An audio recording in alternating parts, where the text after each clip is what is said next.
Good morning, my dear students. So today, half an hour, we'll see one subject, computer networks. So what is meant by computer networks? Computer network is a collection of interconnected between systems in the fashion of local area network, wide area network, metropolitan area network is called computer networks.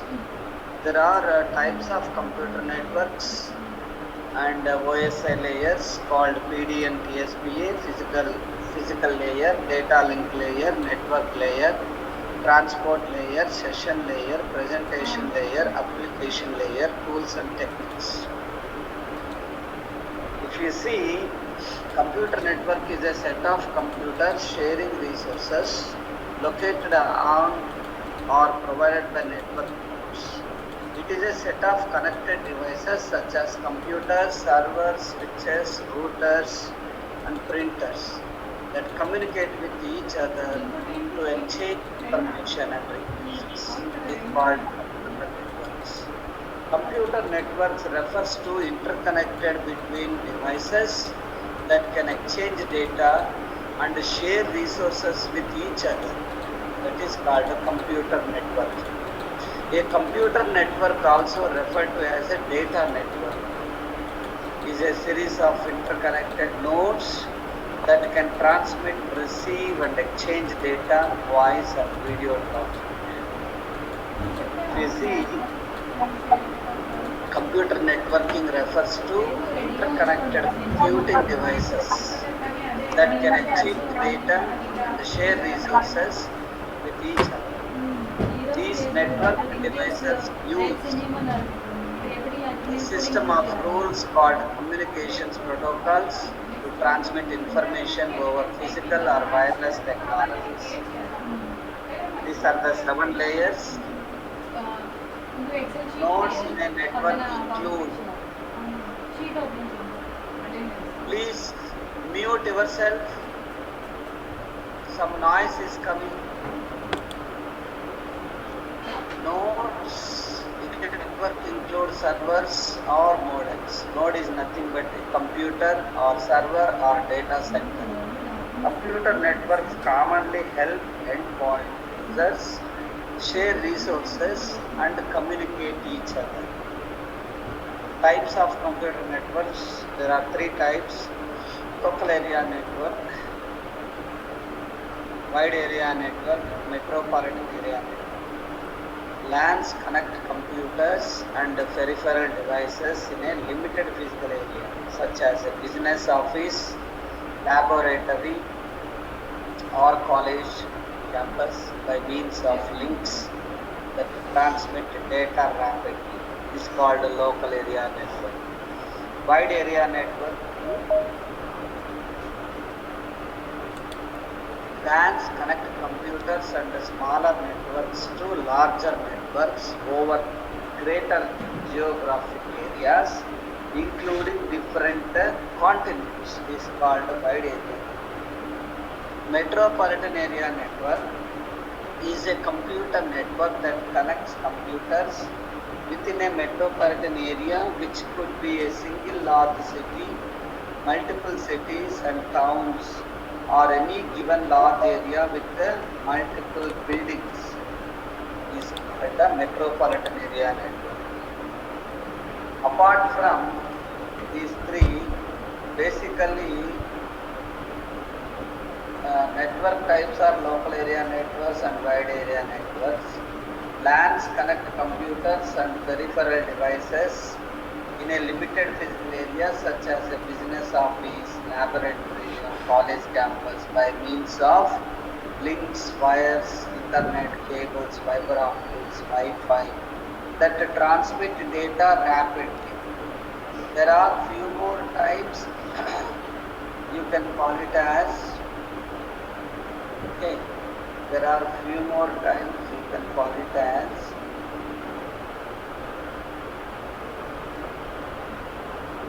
Yes, Namrita, join your students. Okay, you see,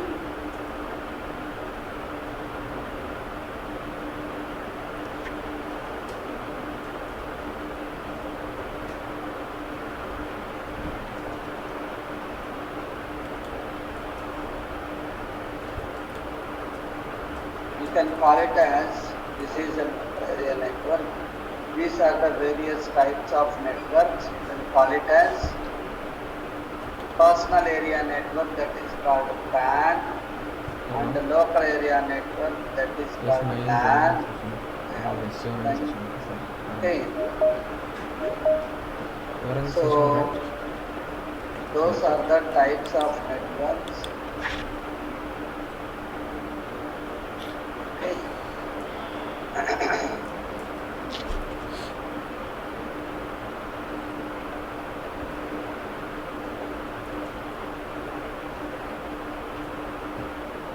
You can call it as, these are the types.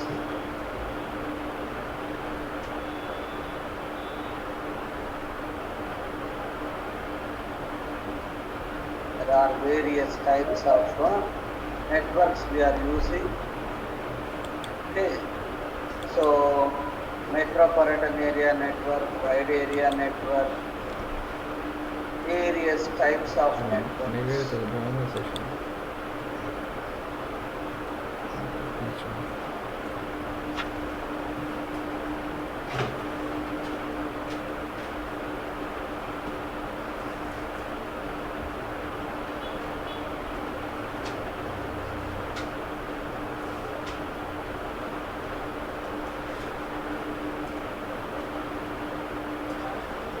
So this is called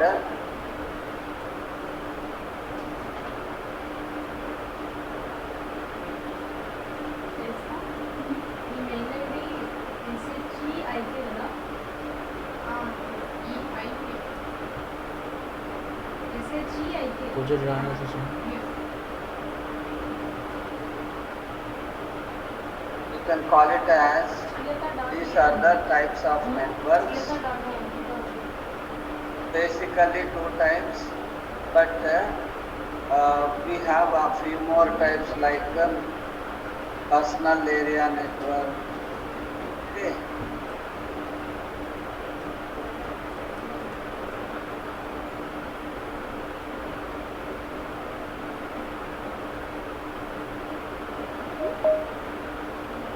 So this one you can call it as types of networks.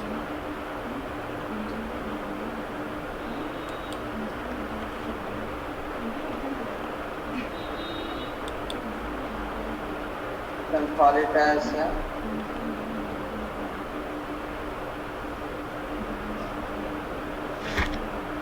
so these are the types of networks we are using.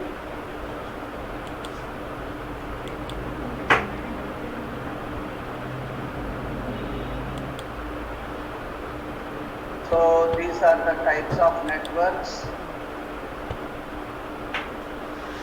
Then OSI model. What is meant by OSI model? Open source interconnection model. This model describes how data is communicated over a network. It consists of 7 layers, each of which represents a specific function that must be performed in order to transmit data between devices. OSI model is a useful reference for network engineers and designers, as it helps to ensure that different network devices can communicate with each other using a common framework. By breaking down network communication into discrete layers, the OSI model also helps to identify potential problems and improve network performance. The 7 layers of the OSI model in order from bottom to top are physical layer. Deals with the physical transmission of data, including the hardware and the physical media, is to transmit signals. Is called physical layer. Data link layer provides a reliable means of transmitting data over a physical link, including error detection and correction. That is called data link layer. Network layer responsible for the routing of data across a network including the selection of the most efficient path for data transmission. Transport layer provides end-to-end data transport services, including segmentation, flow control, and error recovery, etc. Session layer establishes and maintains communication sessions between devices, including the management of multiple conversations between devices. Presentation layer responsible for the formatting and representation of data, including encryption and decryption. Application layer provides the interface between the user and the network, including user authentication, email, file transfer, and other network services. So these are the 7 layers of the OSI model. Physical layer, it includes physical structure, coaxial cable, fiber cable, wireless hubs, repeaters. Data link layer, it includes frames, Ethernet, and switch bridge. Packages. Network layer consists of packets, Internet Protocol, and ICMP, IPsec, IGMP, etc. End-to-end connections, TCP, UDP, Transmission Control Protocol, UDP, User Datagram Protocol. In session layer, synchronous and send-to-port application programming interfaces like sockets, WinSock, etc. Presentation layer, syntax layer, we used to call it as SSL, secure socket layer, secure socket hashing, file transfer protocol, motion picture expert group, joint picture expert group, and application layer, end user layer. It is called end user layer. It consists of protocols like HTTP, hypertext transfer protocol, file transfer protocol, IRC, secure socket hashing, domain name service, etc. So these are the various layers of the OSI model, open source interconnection. Precisely, you can see concepts of computer networks. There are 7 layers in the OSI model. OSI stands for open source interconnection. Physical layer is responsible for transmitting data and receiving data over transmission media, that means physical media. Data link layer, it defines the format of data on the network. Network layer, it will decide which physical path data will take. Transport layer, it is responsible for delivering messages between networked hosts. Session layer, it is responsible for establishing, maintaining, and terminating the sessions. Presentation layer, it is responsible for converting data into a standard format. Application layer, it is a human-computer interaction layer where applications can access the hardware network services. So this open system interconnection is a conceptual model created by the International Organization for Standardization, which enables diverse communication systems to communicate using standard protocols. So physical layer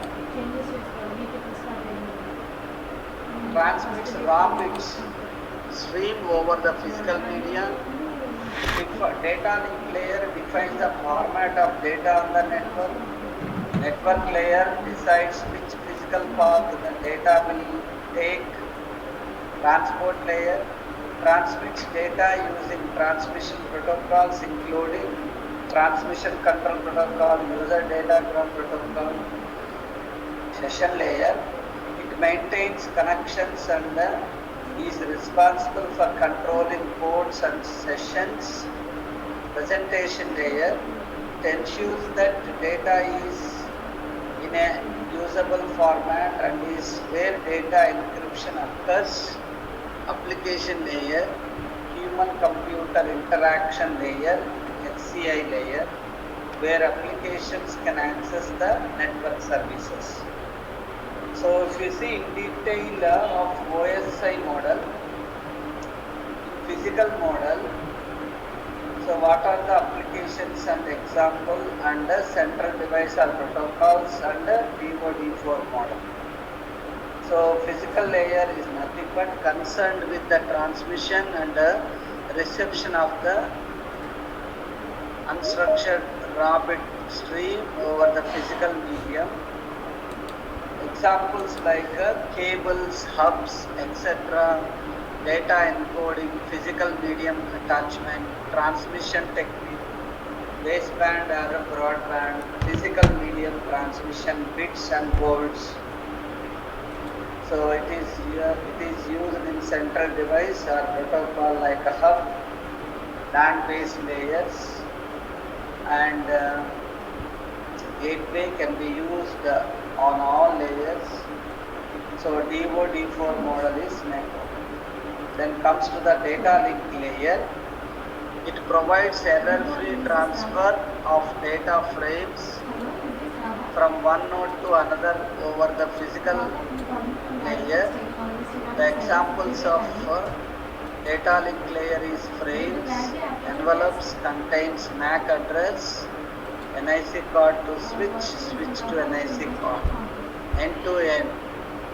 So like establishes and terminates the logical link between nodes, frame, traffic control, frame sequencing, frame acknowledgement, frame delimiting, frame error checking, media access control.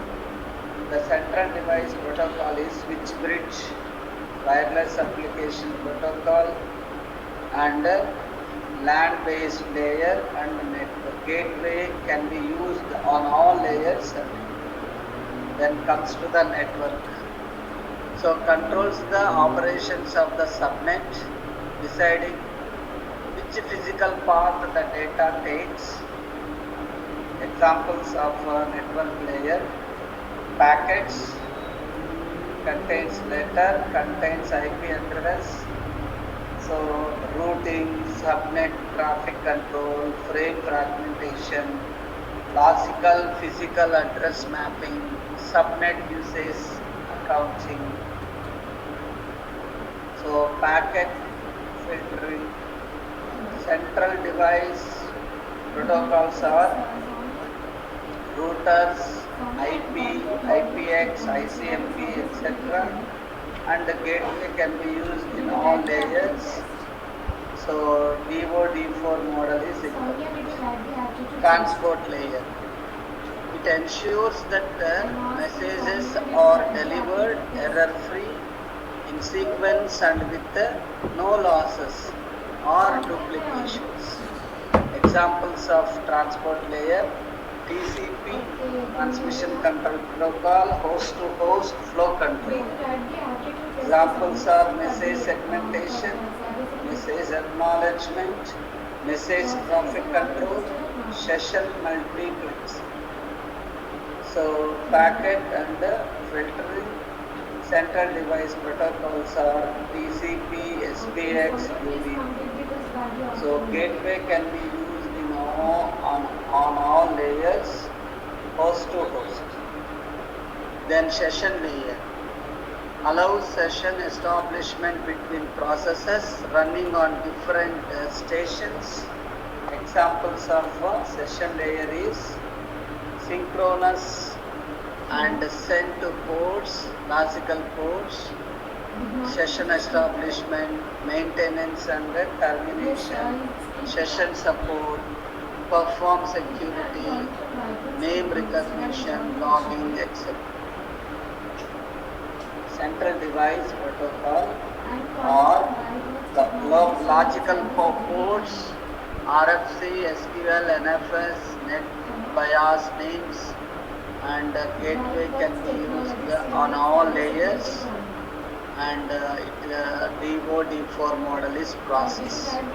Presentation layer formats the data to be presented to the application layer.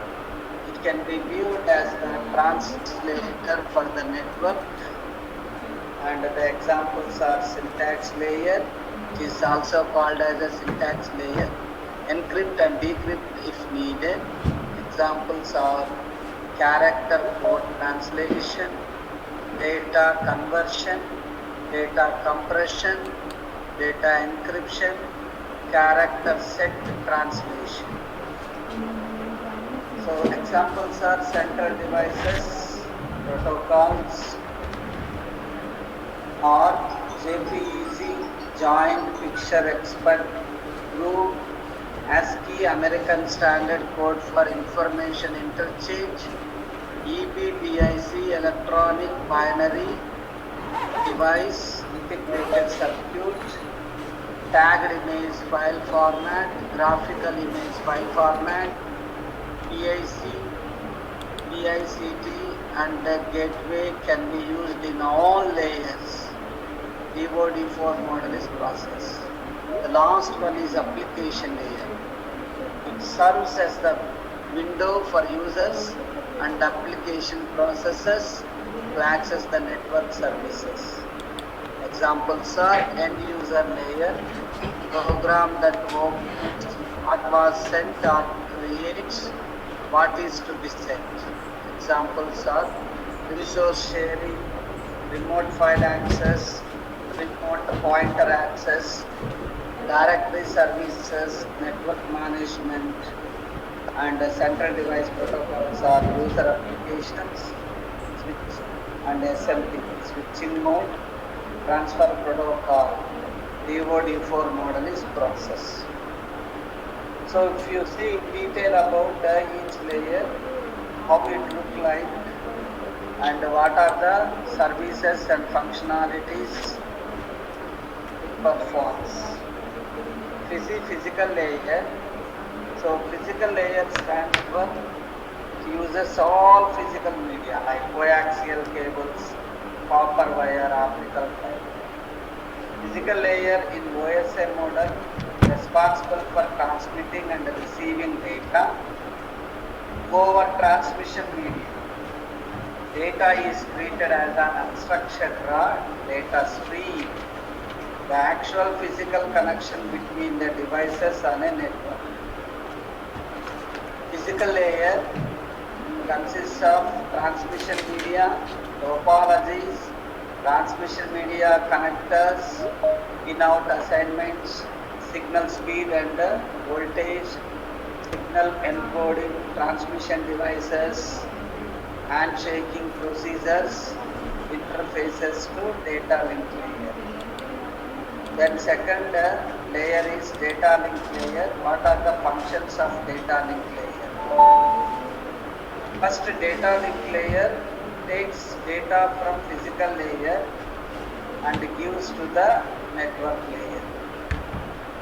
So data link layer takes inputs from the data from physical layer. It gives data to network layer. What are the functions of data link layer? Framing.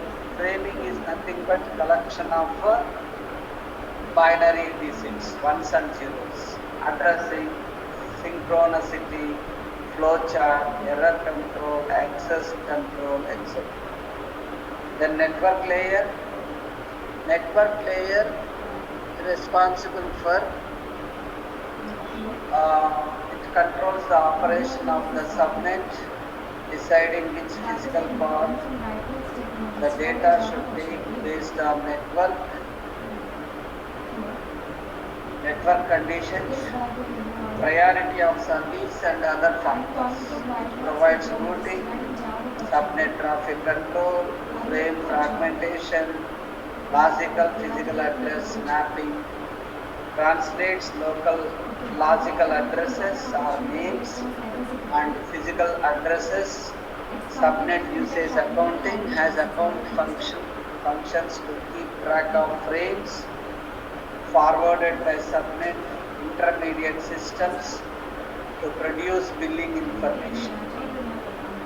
So, network layer flow of data through the OSI model.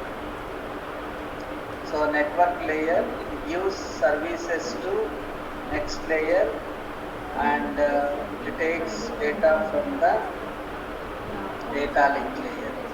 Here we are performing the concept network layer, internet working, packetizing and addressing, routing and fragmenting.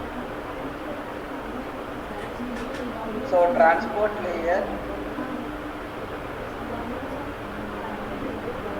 So transport layer of the OSI model is responsible for delivering messages between networked hosts. The transport layer provides whatever services not furnished by lower layer protocols are necessary to achieve the quality of service needed for the task at the hand. Transport layer accepts data from session layer, breaks it into packets and delivers these packets to the network layer.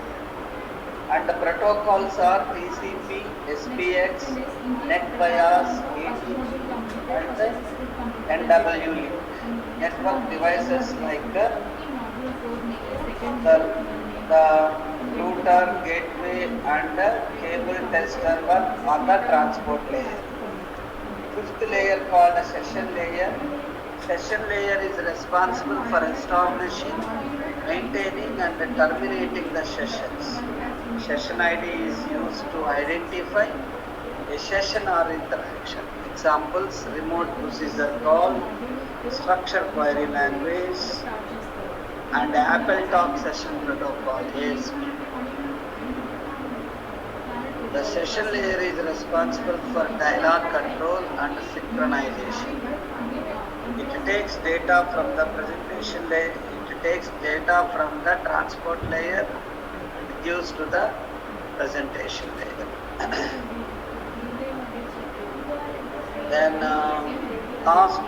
presentation layer, it is responsible for converting data into standard format. Examples like ASCII, EBCD, IC, JPEG, MPEG, PMP, MIDI, WAV, MP3. Following tasks are performed at presentation layer: encoding, encryption, compression, decoding, decryption, decompression. The last layer is application layer. It takes input from the presentation layer used by network applications. How the application layer works. So in this application layer is also called as a human-computer interface layer. There are various protocols. We are using HTTP hypertext transfer protocol, hypertext transfer protocol, security, FTP, file transfer protocol, NFS, near field scheme, FFTP, DHCP, SNMP, Telnet, POP3, IRC, NNTP, file transfer, web surfing, emails, virtual terminals, and FTP, HTTPS, SMTP, Telnet. These are the 7 layers, protocols and functionalities. So types of computer networks I have explained: personal area network, local area network, wireless local area network, metropolitan area network, wide area network, storage area network, virtual private network. What are the advantages of computer networks? To share information effortlessly increases productivity and efficiency, cost effectiveness, storage efficiency and flexibility, data security. So tools in computer networks, we are using ping. Ping expansion is packet index network gopher. It it helps us to determine two things, latency and the packet loss. And next one is trace route. Is invaluable for telling us what network devices are between one point and another. IP config and IP config, like IF config, Internet Protocol address of the host that we are working on. These are the utilities to use. NS lookup, locating the IP addresses associated with a domain name and checking to see the domain name system resolution is working for our host. Who is will give us details about who has registered a particular domain name and often includes contact details for the registrar. Net stat. This utility is especially helpful on servers or hosts that run their own firewalls like SQL Server or Apache port communication.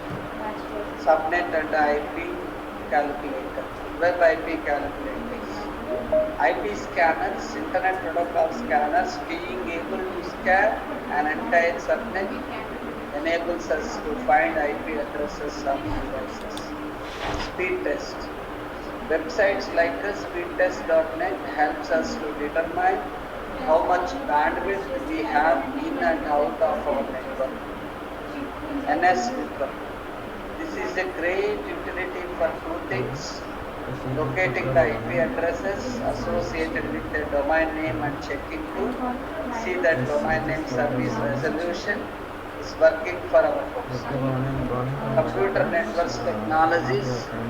We are using artificial intelligence, machine learning, robotic process automation, edge computing, quantum computing, virtual reality and augmented reality, blockchain, Internet of Things, fifth generation big data analytics. So these are the various computer technologies we are using. Techniques of computer networking, local area network. A local area network is a network of devices connected across short distances, all located within a single defined area. Wireless local area network. A WWAN can be considered a subcategory of regular local area networks. Wide area network, instead of connecting local area devices, a wireless area network connects multiple smaller networks over large distances. Then virtual private network, a VPN offers a unique combination of privacy and remote access. Virtual local area network, a VLAN is a subnetwork that takes groups of devices on a larger network and creates a virtual local area network for those devices, effectively separating them from the other devices on the network. What is a computer network?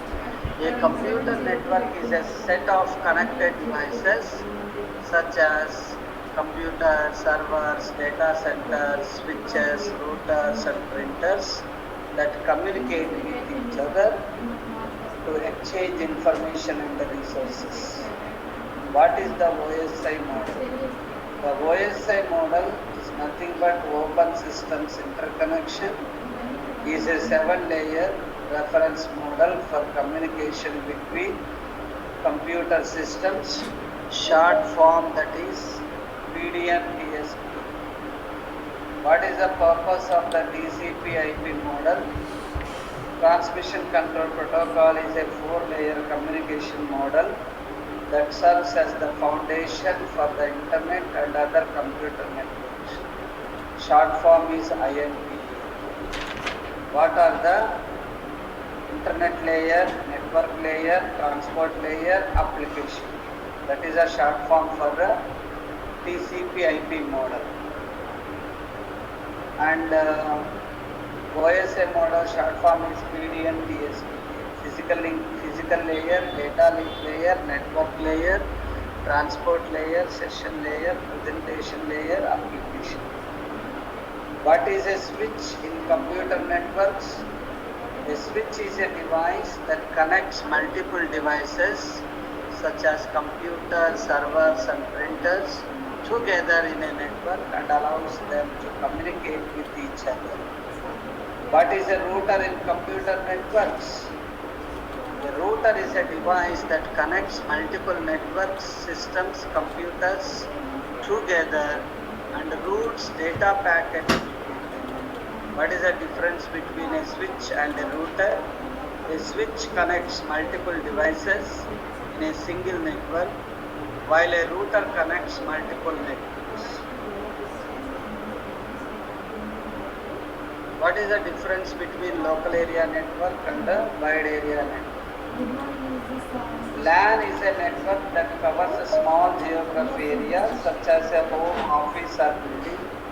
A WAN is a wide area network, is a network that covers a large geographic area such as a city, country or the world.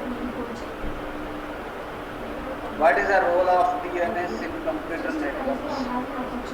Domain name system is a system that maps human readable domain names like www.google.com to IP addresses such as 74.125.204.104.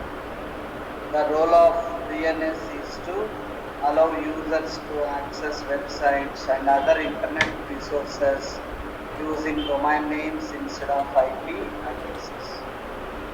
What is the purpose of IP addresses in computer networks? IP addresses, internet protocol addresses are unique numerical identifiers that are assigned to devices in a network. What is a virtual private network in computer networks? A VPN is a private network that is created over a public network, such as the internet. Internet is a network of networks, connection between systems. List out computer networks techniques. There are some common techniques like Ethernet, Wi-Fi, Bluetooth, NFC, near field communication, cellular networks, virtual private networks, domain name service or domain name system. That is called DNS. So DNS we have already. So this is called domain name service, domain name system. List out computer networks tools. There are some commonly used tools: ping, traceroute, nmap, wireshark, netstat, ipconfig, ifconfig, firewall, VPN, remote desktop, SNMP, Simple Network Management Protocol, SNMP, Simple Network Management Protocol. So we have already given expansion, Simple Network Management Protocol. So with this one, computer networks is completed.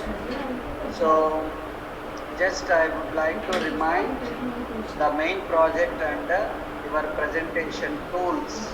I am going to start with you.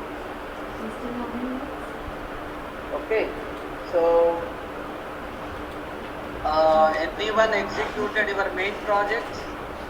My dear students, 40 students are there. Anyone got any output? Please respond. Sir, I tried but it is giving error, sir. Okay, Sushmita, what is your title of the project? Ethical hacking and design using machine learning and deep learning. Can you explain what is the ethical hacking project abstract introduction and so on, so that I'll give you idea how to execute? No, sir, it's giving an error like pip is not installed something. No, that we can do, don't worry. What is your, where is your presentation, ethical hacking? It is ready, sir. I'll tell you. Yeah, present. And I'll give you today ethical hacking one more program, very interesting program. How to crack a password using dictionary method. That I am going to share with you. In ethical hacking, they will ask you, do you know any ethical hacking program? You can say, write a Python program to crack password using dictionary method. Dictionary crack method. So you can call it as dictionary attack. Dictionary attack method. Today I am going to execute. Don't worry. Please share, Sushmita, share your PPT. Yes, sir. I connect you to. Yeah, I told you all the students, all the 11 batches, be ready with your presentation and your cyber security tool. So anytime I am going to ask you, be ready, and your documentation. Only few students sent to me, or if you completed, or you can do modification and send to me final one, so that I will correct and I'll send to you. Okay. And the main project is very important, because that project, the title you are keeping in the resume, your biodata. So they will ask you what type of project you have done in your BTech career or cyber security training. You need to explain implementation of ethical hacking data using machine and deep learning techniques. Okay, so it is going to be a crucial part in the interview level. So you can extend. So you can extend your knowledge in that ethical hacking data. What is the input you have taken, and why you are using machine learning and deep learning concepts in order to classify the ethical hacking data. So ethical hacking data plays a vital role in order to. Yeah, please share your screen and explain what exactly you have done in ethical hacking. What is your presentation of title? You need to justify the title, and followed by the abstract, introduction, literature survey, existing system, drawbacks, proposed system, advantages, implementation, and results, conclusion, and references. So this is a IEEE standard contents. You need to be ready for presentation of the main project, and also you must be ready with your cyber security tool. Yesterday only 2 members they have executed. Please share your screen is coming. So can I explain the tool, sir? What about ethical hacking? So I make the presentation, but I'm not ready to explain it, sir. Okay. Tool. Can you show? I can show you the presentation, sir. No problem. You can explain cyber security tool, and tomorrow you must be ready with your project. Okay? Yes. Okay. Please share your screen. What is the tool you got it? Yeah. Please share your screen. Yeah.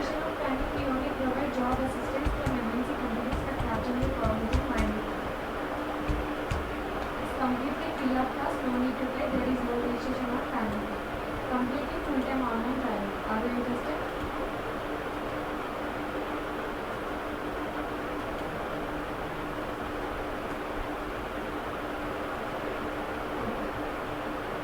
If you are interested, please call me.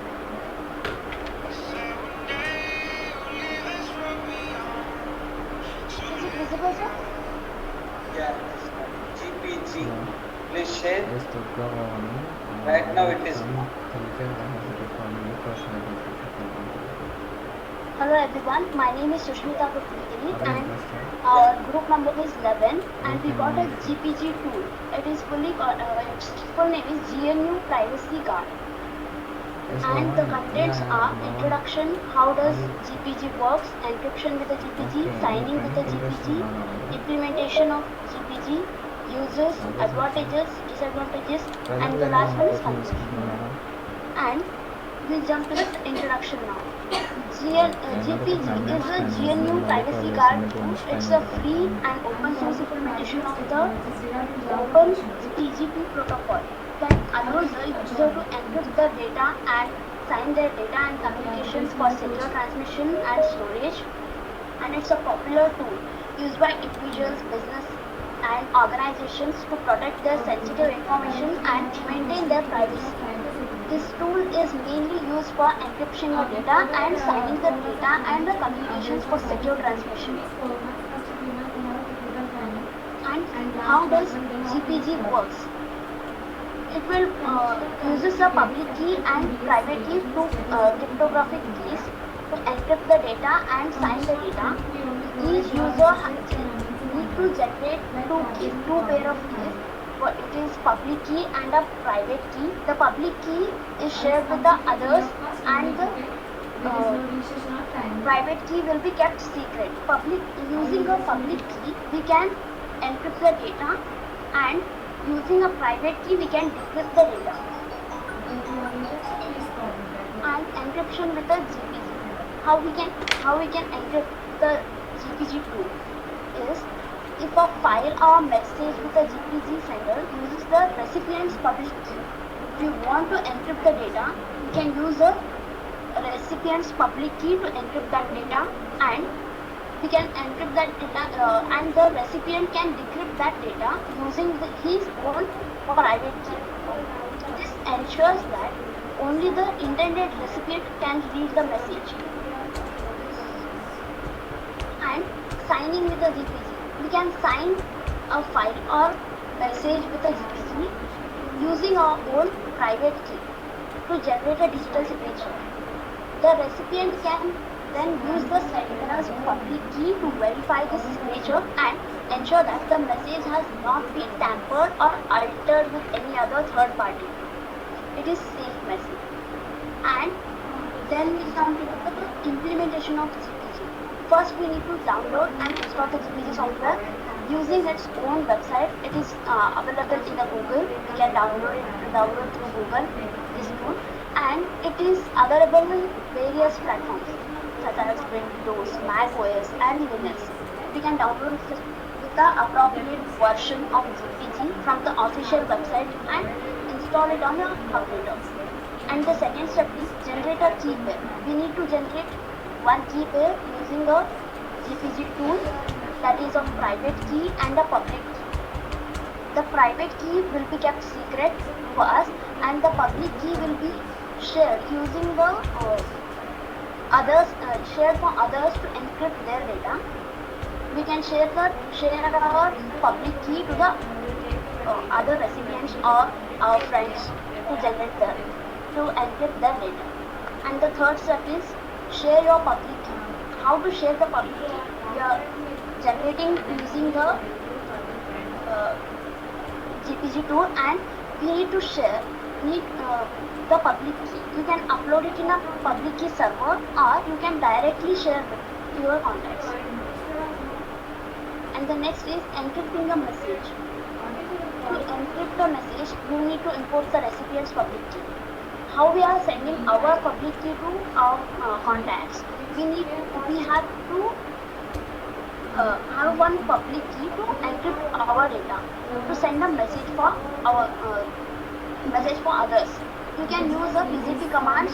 If you know the GPG commands well, you can use. Otherwise, you can use a graphical user interface tools to encrypt the messages. And decrypting a message. How to decrypt? To decrypt an encrypted message, you need to use your private key. GPG will prompt you enter a passphrase and unlock your private key and decrypt the messages. And the third one is how to sign the message. To sign a message, you need to use your private key. For encrypting, we are using a public key. For signing, we are using a private key. And generate a digital signature on that file. The recipient can use your public key to verify the signature and ensure that the message has not been tampered and not been altered. It is safe message. And fourth one is verifying the signature. The recipient, how we can verify the signature? It is yours only. To verify the signature, you need to import the sender's public key and use it to verify the signatures. GPG will verify the signatures and confirm whether the messages has been tampered with or not. And this is the window. After installation, you will get this window and you can press continue here and generate your public key and private key in the GPG tool. And next, what is the use of this GPG tool? GPG has many uses, including secure email communication, file encryption, code signing, and digital document signing. The secure email communication means the GPG can use to encrypt the emails. We can encrypt our emails and attachments for secure communication. And the file encryption. GPG can be used to encrypt the files on a computer or other storage devices. Code signing. We can use to sign software code to ensure that it is an authenticity and integrity purpose. And the digital document signing. GPG can be used to sign digital documents to verify their authenticity and integrity. And the next is advantages of GPG. The security. GPG uses the encryption to ensure that only the intended recipient can read the message, making it highly secure method of communication. And the privacy. GPG maintains the data privacy through the encryption, encrypting the data. And the next one is authenticity. GPG uses digital signature to verify the identity of the sender and ensure that the message has not been tampered within transmission. And the fourth one is open source. GPG is an open source tool, which means that the source code is publicly available for review and can be audited by anyone. This makes it more trustworthy and less susceptible to hidden vulnerabilities. And the fifth one is cross-platform. As we know, the GPG is available for various OS, including Windows, Mac OS, Linux, making it versatile tool that can be used across multiple platforms. And the compatibility, as we know, that GPG complies with the OpenPGP, a widely used standard for email encryption and digital signatures. And it is free. GPG is free to use, and there is no licensing fees or cost associated with it. This makes it an accessible tool for individuals and organizations of all the sizes. And the disadvantages of GPG are complexity. GPG can be complex to set up and use especially for individuals, not for companies. It is individuals who are not familiar with the encryption and digital signatures. And the second one is key management. GPG requires users to manage their encryption keys carefully. If the key is lost or compromised, it can be difficult to recover the data that was encrypted using that key. And the third one is compatibility issues. While GPG is compatible with OpenPGP standards, it may not be compatible with the other encryption tools, which can limit its usefulness in certain contexts. And the last is performance. GPG encryption can be resource intensive, which can impact performance, especially when encrypting the large files or messages. And we'll come to the conclusion. In conclusion, GPG is a powerful and versatile tool for encrypting and signing the data and communications. It is widely used by individuals and organizations to maintain their privacy and security By using a GPG, users can ensure that the sensitive information remains confidential and secure. It is mainly used for encrypting and signing the data of communication while using our data is secure. Thank you. Shushmita, very good presentation. And what about Wireshark? Whose presentation is Wireshark? Uh, 37 participants are there. Who's the presentation of Wireshark? Or who is ready to present their tool or project? Sir, Yeah. Who's that? Veena? Pravalika. Pravalika, please share your screen.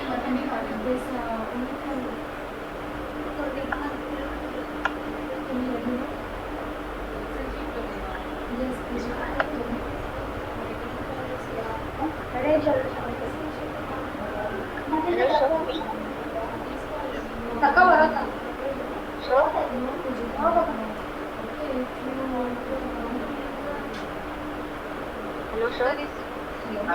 Yeah, your screen is. Excuse me, sir. Yeah, please start. Sure. Yeah, tell me. Sir, not about presentation. Actually, Wireshark is a tool of 2, 3, sir. Okay, no problem. Your tool, you can explain your tool. Yes. Kalemi Pravalika. Yeah, share your screen, introduce yourself, and explain the small tool. Yeah. Good morning everyone, I am Pravalika. Now I am going to explain cybersecurity tool which is SNOT tool under the guidance of Dr. Asadi Srinivasulu, and he is the head research and professor of IT Tech PhD, and now he is the head research of data science research laboratory. Presented by myself Pravalika and my groupmates are M. Ahalya, C. Divya, C. Sai Deepthi and P. Jinisha. Contents about tool, introduction, features, functions, modes, components, services, advantages, disadvantages, implementation, results, conclusion and conclusions. First, let's see what is about tool. SNOT is a popular open source network intrusion detection and prevention system developed by SourceFire. It can be used for real-time traffic analysis and packet logging on IP networks. SNOT uses rule-based detection to identify and alert on suspicious network activity. These rules can be customized to meet the specific needs of an organization and can be used to detect a wide range of security threats, including network scans, malware infections, and other type of malicious activity. Introduction. SNOT is a widely used free and open source network intrusion detection and prevention system developed by SourceFire, which is now owned by Cisco Systems. It was created in 1998 by Martin Roish and has since become a staple tool in cybersecurity industry. SNOT is known for its flexibility and easy of use and has launched an active community of users and developers who contribute to its development and maintenance. It is often used in conjunction with other security tools and systems to provide comprehensive network security. SNOT can be used as IDS to alert security teams of potential security breaches or as an IPS to block malicious traffic in real time. It provides extensive logging and reporting features that can help security teams analyze network traffic patterns and identify potential security risks. Features. Rule-based detection. SNOT uses a rule-based detection system to identify and alert on suspicious network activity. These rules can be customized to meet the specific security needs of an organization. Next, protocol analysis. SNOT can perform real-time protocol analysis to identify vulnerability and potential attacks on a network. Next, inline blocking. SNOT can operate in inline IPS mode, which allows it to block malicious traffic in real time. Next, flexibility. SNOT is highly flexible and can be used to detect a wide range of security threats, including malware infections, phone scans, and other types of malicious activity. Next, scalability. SNOT is designed to scale from small networks to large enterprise-level networks, making it suitable for organizations of all sizes. This extensive logging and reporting. SNOT provides extensive logging and reporting features, allowing security teams to analyze network traffic patterns and identify potential security risks. Next, active community. SNOT has a large and active community of users and developers who contribute to its development and maintenance, ensuring that the tool is continuously updated and improved. Overall, SNOT is a comprehensive and powerful tool that can provide organizations with the network security they need to protect against a wide range of security threats.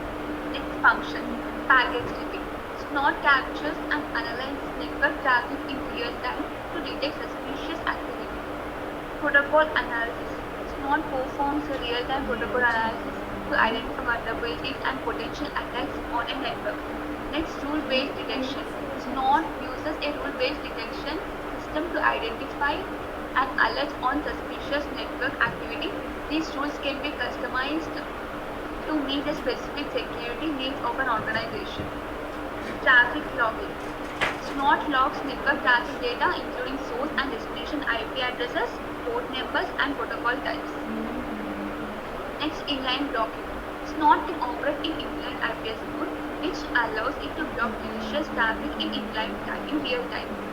Event notification. SNOT generates alerts and notification when suspicious network activity is detected, allowing security teams to respond quickly to potential security breaches. Forensic analysis. SNOT can provide detailed information about network traffic patterns, allowing security teams to conduct forensic analysis and identify potential security risks. Next, traffic management. SNOT can be used to manage network traffic by controlling and prioritizing traffic based on predefined rules. Next, modes. SNOT can operate in 3 different modes: sniffer mode, packet logging mode, network intrusion detection and prevention.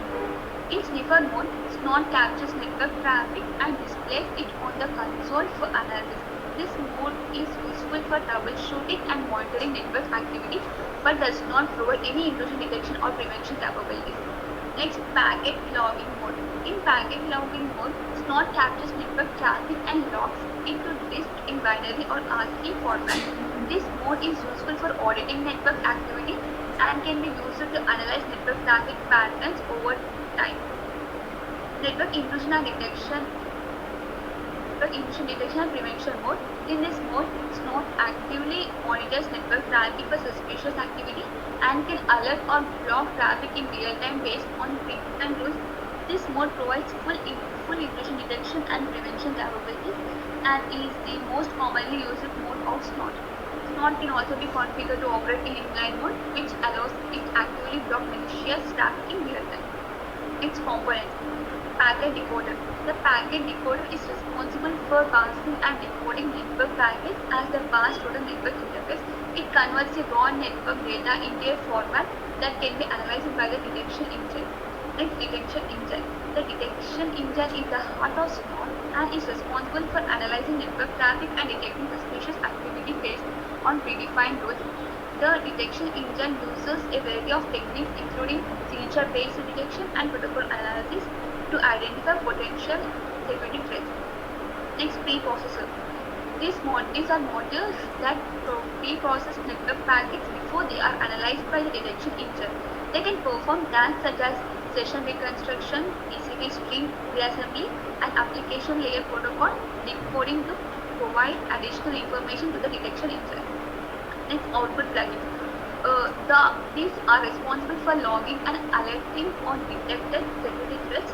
They can generate alerts in variety of formats including syslog, email, and SNMP.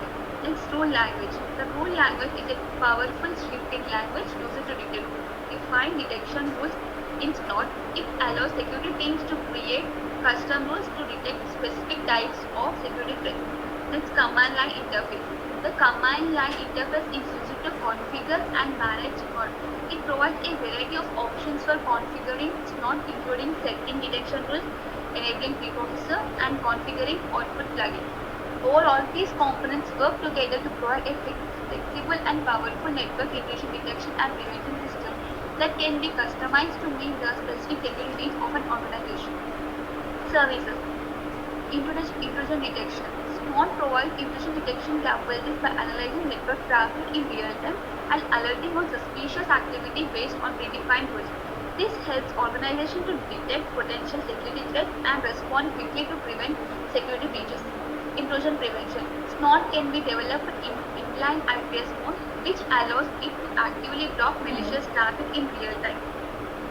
This helps to prevent potential security threats from reaching their intended target and to mitigate the impact of security breaches. Next, traffic analysis. SNOT captures and logs network traffic data, including source and destination IP addresses, port numbers, and protocol types. This data can be used to analyze network traffic patterns over time and identify potential security risks. Forensic analysis. SNOT can provide detailed information about the network traffic patterns, allowing security teams to conduct forensic analysis and identify potential security risks. This can help organizations to better understand the scope and impact of a security breach and take steps to prevent similar incidents in the future. Traffic management. SNOT can be used to manage network traffic by controlling and prioritizing traffic based on predefined rules. This can help organizations to optimize their network resources and ensure that critical traffic receives priority over less important traffic. Overall, these services help organizations to enhance network security by providing intrusion detection and prevention capabilities, network traffic analysis, forensic analysis, and traffic management capabilities. Advantages. There are several advantages. One is open source. SNOT is an open source tool, which means that it is free to use and can be modified and customized to meet the specific security needs of an organization. This can help organizations to reduce cost and improve the effectiveness of the security infrastructure. Like customizable rules. SNOT uses a powerful scripting language to define detection rules, allowing security teams to create custom rules that can detect specific types of security threats. This helps organizations to divert their security infrastructure to their specific needs and better protect against targeted attacks. Next, flexibility. SNOT can be deployed in a variety of configurations, including as a standalone system or as a part of larger security infrastructure. It can also be configured to operate in different modes, including sniffer mode, target logging mode, and inline IPS mode, providing organizations with flexibility in how they deploy and manage their security infrastructure. Real-time alerts. SNOT provides real-time alerts on potential security threats, allowing security teams to respond quickly and mitigate the impact of security threats. This can help organizations to prevent data loss, financial loss, and reputational damage associated with a security breach. Next, community support.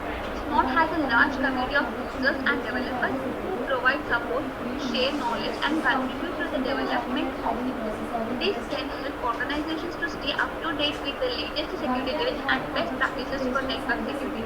Overall, SNOT is flexible, customizable, and cost-effective tool that can help organizations to enhance their network security and protect against a wide range of security threats. And also some disadvantages like complexity. SNOT can be complex to configure and manage, particularly for organizations with limited resources or expertise in network security. It requires a good understanding of network protocols and security threats to effectively configure and tune the system. Next, false positives. SNOT detection tools can generate false positives, alerting of inaccurate network traffic and as potential security threats. This can result in security teams wasting time investigating false alarms and potentially missing real security threats. Next, limited scalability. SNOT may not be suitable for large or complex networks due to its limited scalability.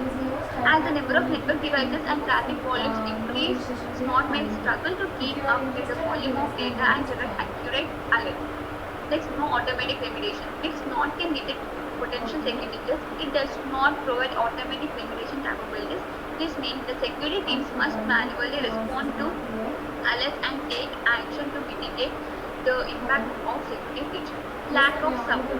As an open source tool, SNOT may not have the same level of vendor support and resources as commercial security solutions. This can be concern for organizations that require dedicated support and maintenance for the security infrastructure. Overall, while SNOT offers several advantages as a network intrusion detection and prevention system, it may not be the best fit for all. particularly books system expertise limits. Organizations should carefully consider the potential disadvantages of SNOT before deploying it as a part of the security infrastructure.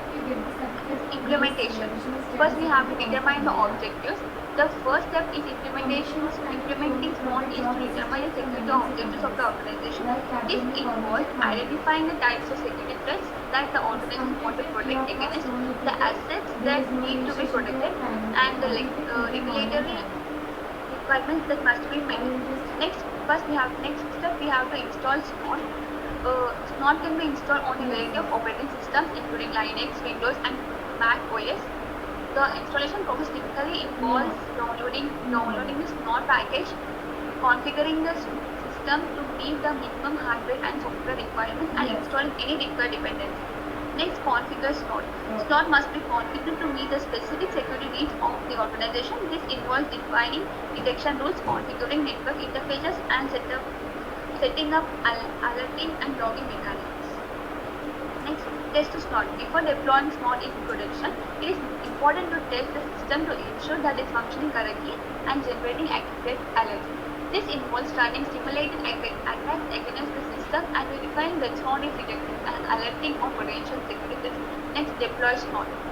Once SWOT has been tested and configured, it can be deployed in production. This involves placing the SWOT sensor in a strategic location on the network and configuring it to monitor traffic. Next, monitor and maintain SWOT. Once deployed, SWOT must be monitored and maintained on an ongoing basis. This involves reviewing alerts, tuning detection rules, and updating the system to address any security vulnerabilities. Overall, implementing SWOT involves a combination of technical and strategic steps to ensure that the system is configured to meet the specific security needs of the organization and can effectively detect and respond to potential security threats. Next result, alerting. SWOT generates alerts when potential security threats are detected, providing real-time notification to security teams. The alerts may include information about the type of attack, the source and destination IP addresses, and other relevant details. Next, logging. SWOT can be configured to log all network traffic, providing detailed information about network activity. This log data can be used to identify patterns and trends in network traffic, as well as to perform forensic analysis in the event of a security breach. Next, reporting. SWOT can generate reports on network activity, including information on the types of attacks detected, the frequency of attacks, and other relevant details. These reports can be used to track the effectiveness of security systems over time and to identify areas for improvement. Next, network segmentation. SWOT can be used to segment the network, allowing security teams to isolate potentially vulnerable systems from the rest of the system network. This can help to minimize the impact of security breach and reduce the risk of lateral movement by attackers. Next, remediation. SWOT alerts can be used to trigger automatic remediation process such as blocking traffic from specific IP addresses or containing potentially infected systems. Overall, the results of SWOT depend on the specific implementation and configuration of the tool, as well as the resources and expertise of the security team. When configured correctly and used in conjunction with other security tools and processes, SWOT can help to improve the overall security posture of an organization and reduce the risk of security breaches. Next, here is the example of SWOT. First, we have to install SWOT package to execute the program. Here we are taking two types of networks. One is WAN, wide area network, and second one is global area network. We all know that wide area network is the internet, LAN is a private network. This is the SWOT menu where you can see overview of your interface setting. In the settings, we have to click on the plus icon to add an interface. If you want to edit, we can click on the E icon, and if you want to delete an interface setting, we have to click cross symbol. If you want to click on the run icon to start the SWOT, and click on the cross icon to stop the SWOT. Next, conclusion. In conclusion, SWOT is powerful open source network intrusion detection and prevention system that can be used to enhance security posture of an organization. Its features include a range of detection methods, flexible rule management, and real-time alerting, logging, and reporting. Snort is highly customizable and can be used configured to meet the specific security needs of an organization, including identifying and alerting on potential security threats, isolating vulnerable systems, and triggering automated remediation processes. However, Snort does not require a significant level of expertise and resources to implement and maintain effectively. Organizations must have a comprehensive plan in place to ensure that Snort is properly configured and integrated into their overall security infrastructure. And some references like Snort website, Snort documentation, Snort users manual, Snort rule writing manual, Snort community, Snort in-depth, Snort intrusion detection and prevention toolkit, and next Snort cookbook, Snort IDS and IDS toolkit, and Snort essentials. These are the references, and thank you. Very good, Pravalika, nice presentation, and you have illustrated with the various features, functions, and all the working procedure, everything you have explained. That's very good presentation. Next presentation, who is ready for presentation, your main project or tool, cyber security tool? The cyber security tool, can I present now? Yeah, please share your screen.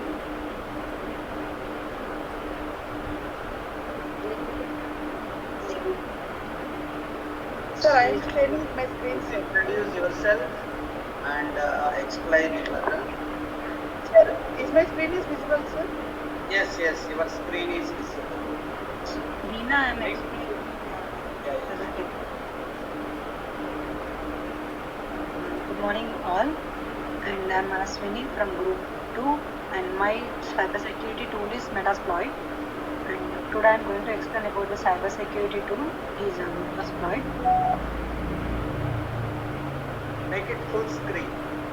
Yes, sir, I have my just 1 second. Sir.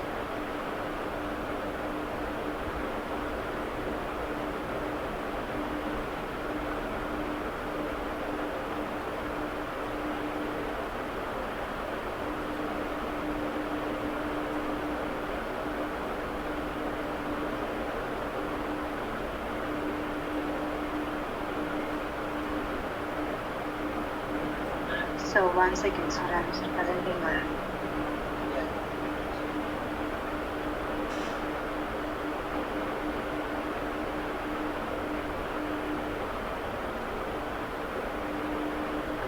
Sir, until that I will present, sir. Yeah. Is it visible? Yeah. About Metasploit. It is one of the best penetration testing frameworks, and it helps a business find out and shore up vulnerabilities in the system for exploitation by hackers. And it is a simple one, and it allows hackers hacking with permission. And to know more about it, we will explore what is Metasploit and what is Metapreter and what is Metasploit framework and the basics of using Metasploit framework and the modules including it. And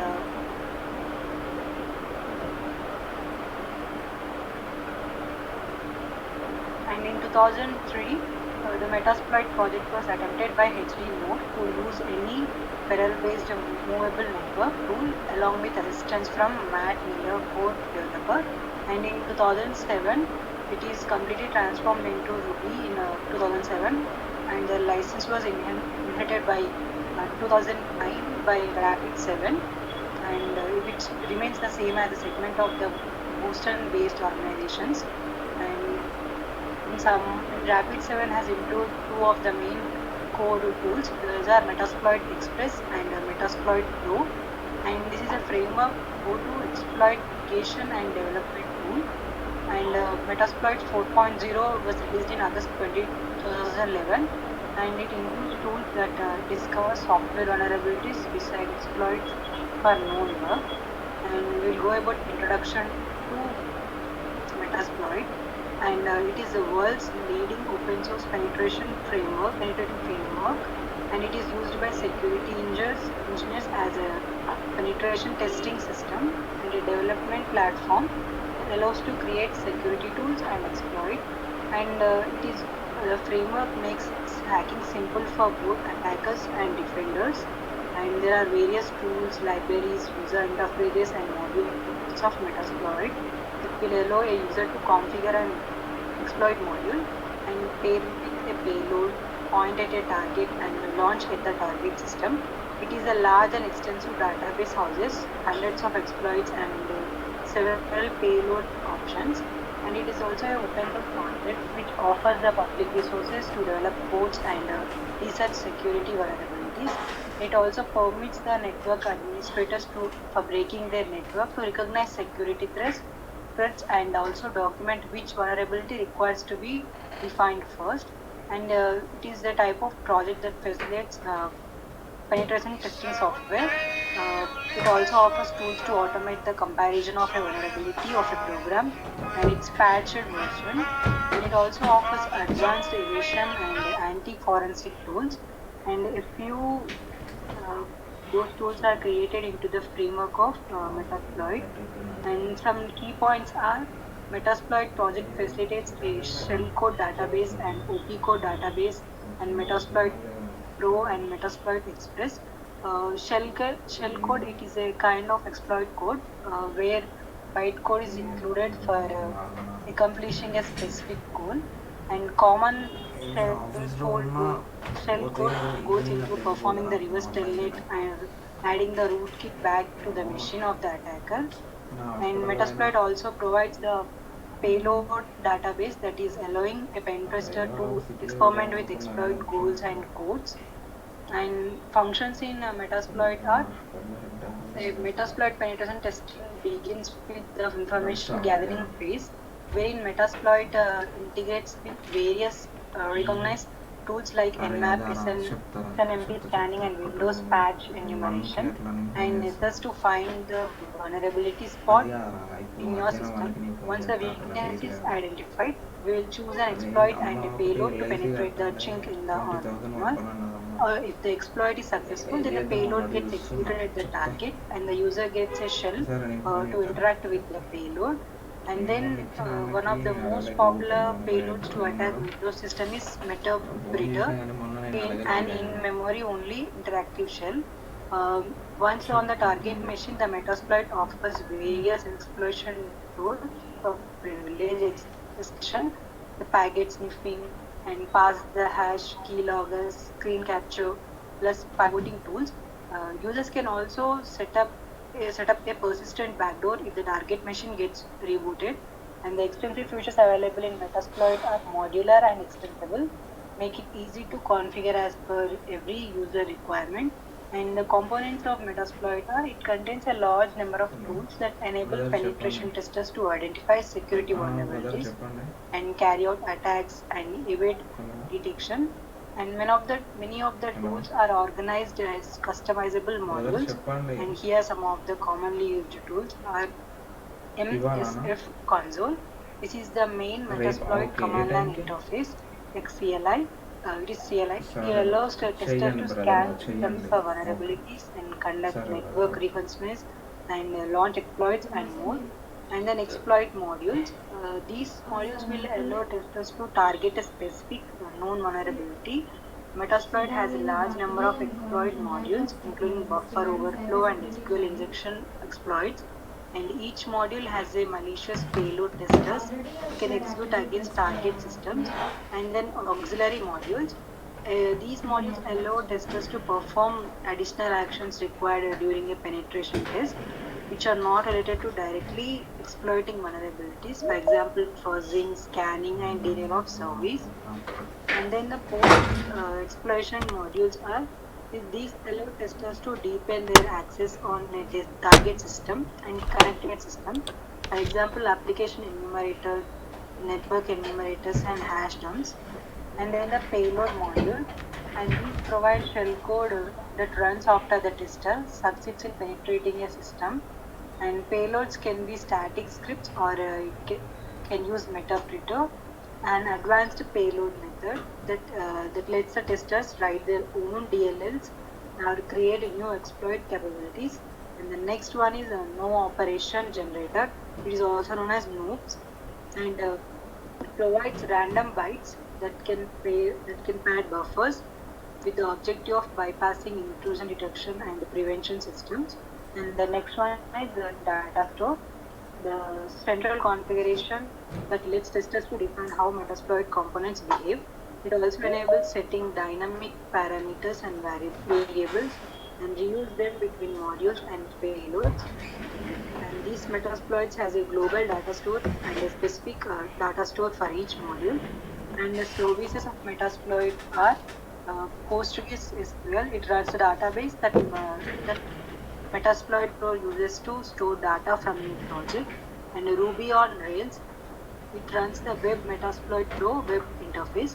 And then Pro Service, it is also known as Metasploit Service, Bootstrap Rails, and Metasploit Framework, and Metasploit RPC Server.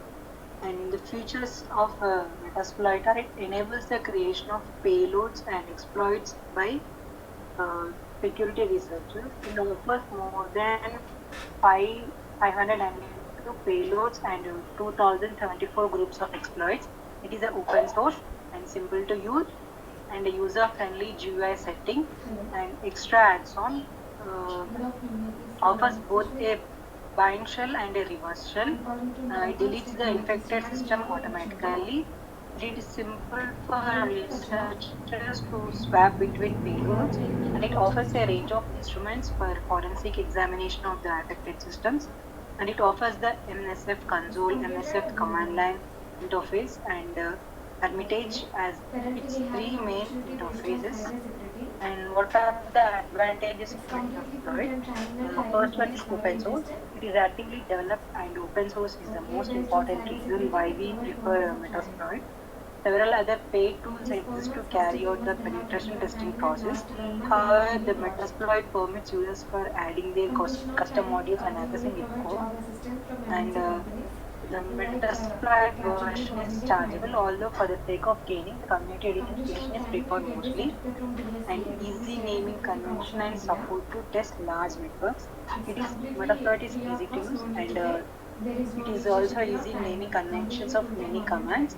And Metasploit facilitates ease while building a large penetration test of network.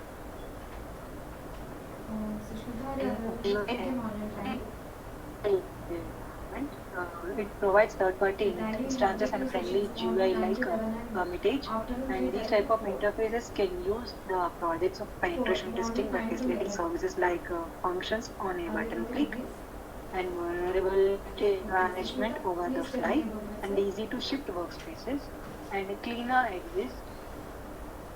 It is able to make a cleaner exit through a system. It is important aspect if we know that the service will not immediately reboot, and it gives a lot of functions of post installation like persistence, which could support to maintain access to a server permanently. And some of the disadvantages are it is an active environment which is scary, and the chance of damage to targeted system increases exponentially as the experience of user goes down. And in some ways, I feel Metasploit has made an industry we all need to stay difficult, accessible to anyone. And exploit updates for the last couple of years have slowed down as the use cases for Metasploit have changed, and Windows versions feel like an afterthought. Performance differences are staggering. Run Linux for this one.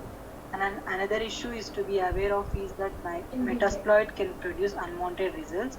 Like any other security tool, the Metasploit framework can be used both legally and illegally. And little support for GUI. The majority of tasks should be completed utilizing CLI, and it is difficult to learn. It is challenging to install Metasploit on a machine and that has a firewall or antivirus system and software, and it must be treated carefully. Failing to do so risk crashing our own system. And we'll go about implementation of the Metasploit.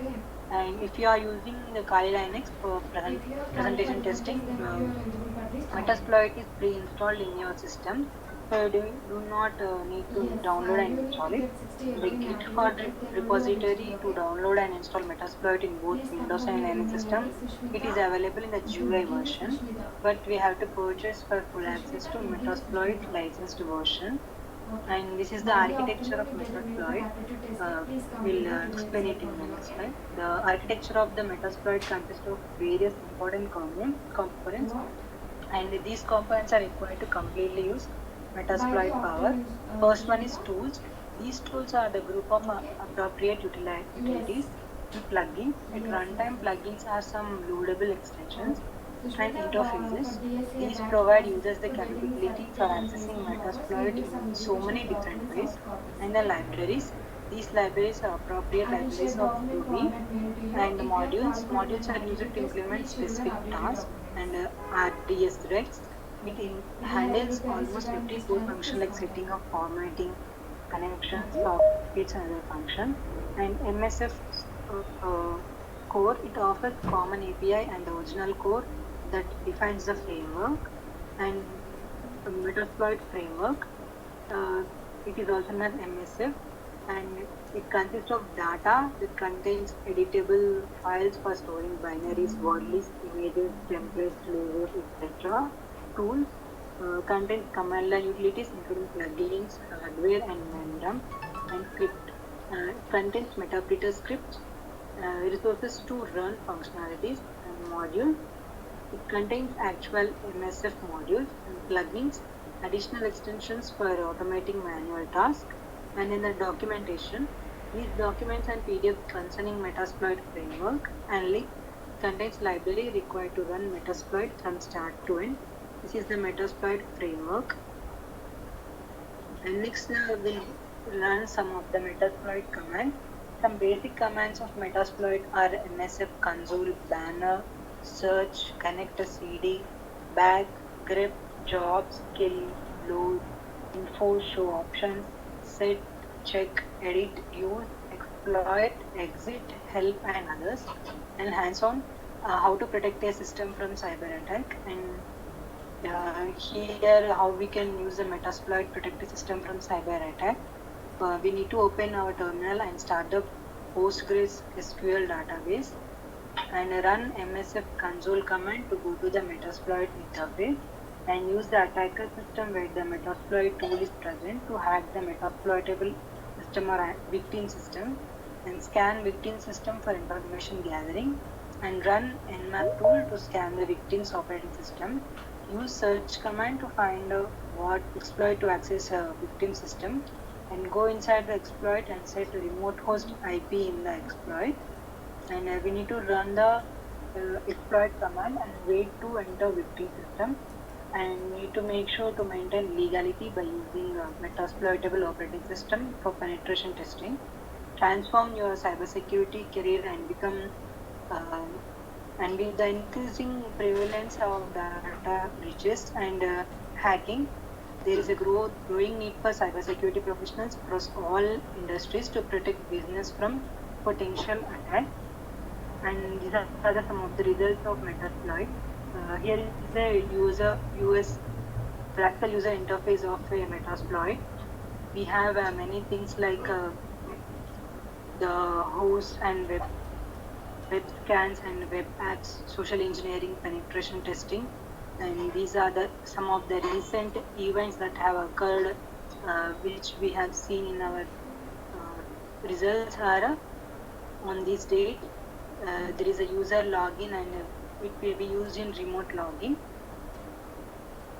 And these are some of the statistics. We can see some type of network services like DCERF services, SMB services, SSH services, and NetBIOS services, and WBT server services. And in the conclusion, finally, taking into account the Metasploit offers over 2,000 exploits, these are only a fraction of the numbers of real exploits available to attackers. And always consider the most patent threats facing your client or organization. And if it is necessary, develop a custom Metasploit module or use additional tools to ensure you are covering all relevant threats. And Metasploit offers a set of tools that may be used to conduct a full information security audit, and the vulnerability reported in the common security flaws and the exploit database are routinely updated in Metasploit. And this guide covered almost all important concepts related to the Metasploit. And these are some of the references to the Metasploit, like official website where we can learn more about the Metasploit, and a GitHub repository to see what are the frameworks are present in Metasploit. And this is a user guide how to use the Metasploit in our system. And that's it. Thank you. Hello.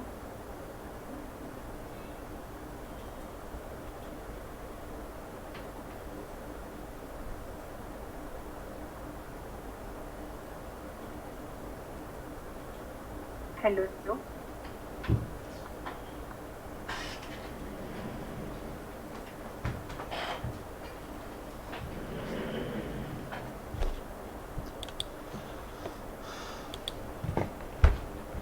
Yes, this. Completed my presentation. Yes, Manasini. Is are there in the session? Sir, I completed my presentations. Okay.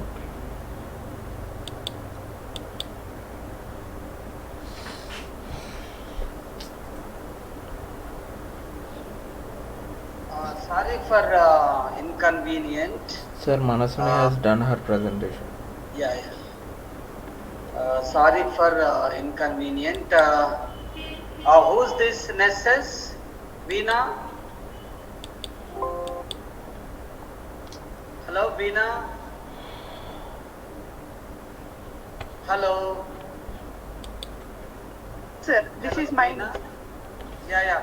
Present. Nessus. Yes, sir.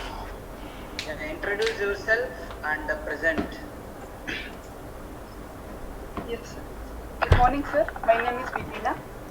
Today, our presentation topic is about a cybersecurity tool, which is the important tool necessary. The cybersecurity tool we are presenting under the guidance of Dr. Asadi Srinivasulu, sir, who is a head research and a professor of IT, MTech in Triple IT, and PhD head research of Data Science Research Laboratory.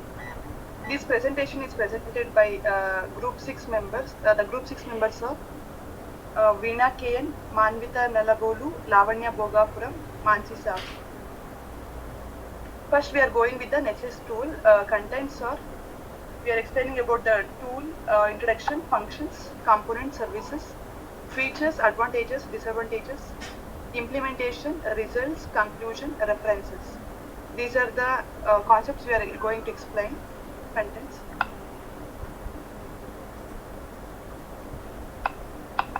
Yeah. Nessus is widely used vulnerability scanning tool that is used to identify security vulnerabilities, misconfigurations, and other potential weaknesses in computer systems, networks, and applications. It was first released in 1998 by Tenable Network Security and has since become a popular tool in the cybersecurity industry.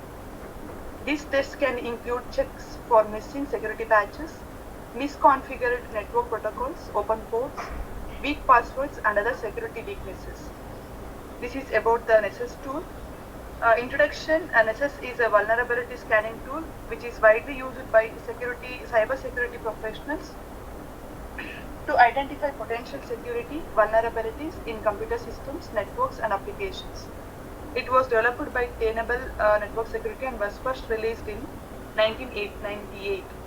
Since then, it has become a popular tool in the industry for identifying security weaknesses and misconfigurations that could potentially be exploited by attackers.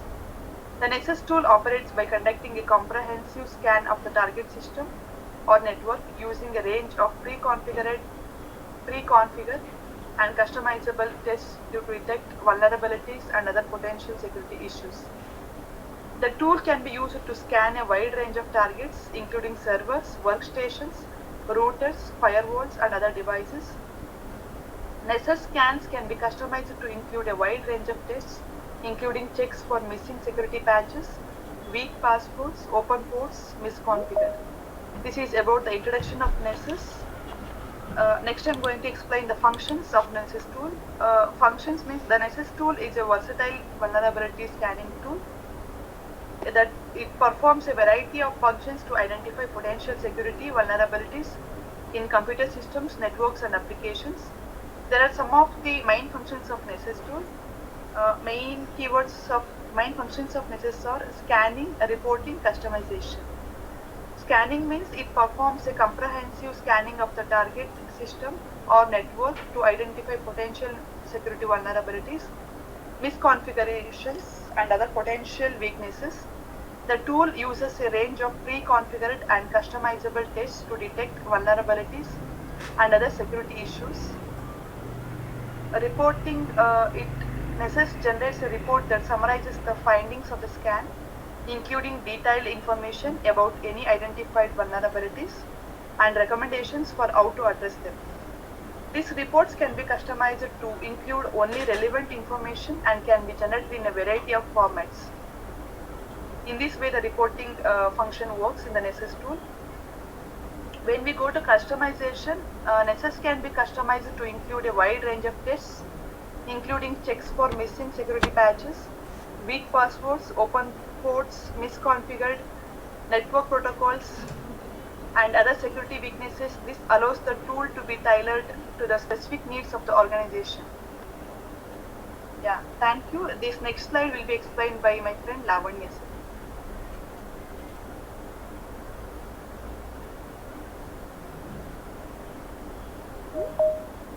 Good morning everyone. My name is Lavanya.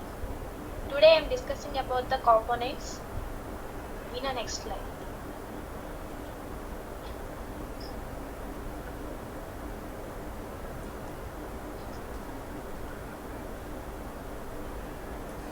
And there are different types of components are there.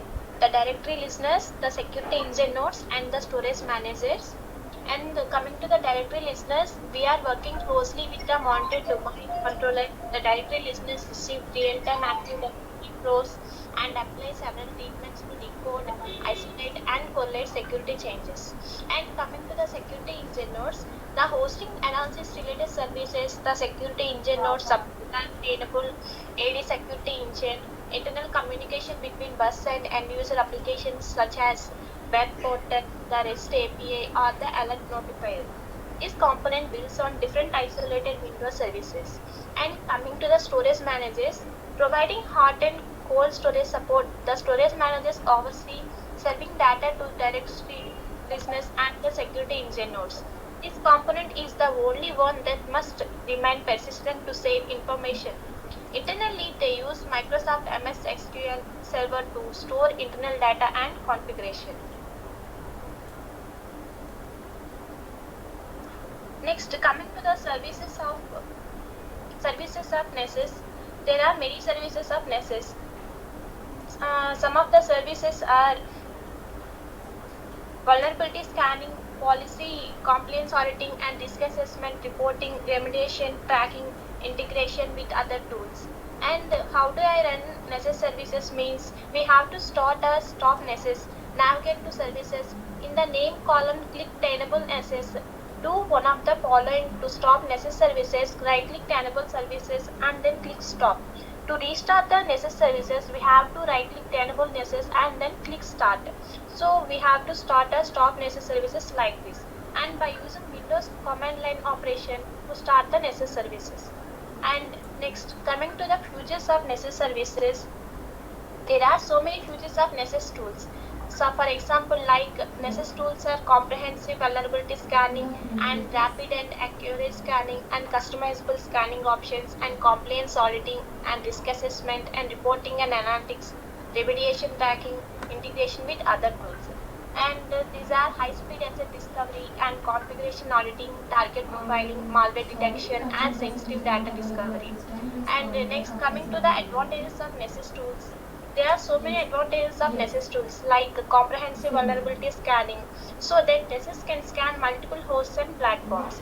And coming to the rapid and accurate scanning and customizable scanning options, and we have compliance auditing and risk assessment and reporting and analytics. And the Nessus tools are secure Active Directory and eliminate attack paths. So there's an NAP is a port scanner that discovers the active host by network scanning burns. So it is done by NAP gathers information about the open ports. Whereas Nessus is known for a vulnerability scanner, which scans ports like NAP and looks only for the specific weaknesses of the system against a known host. And Nessus agents provide a flexible way of scanning hosts within your environments without necessarily having to provide credentials to hosts.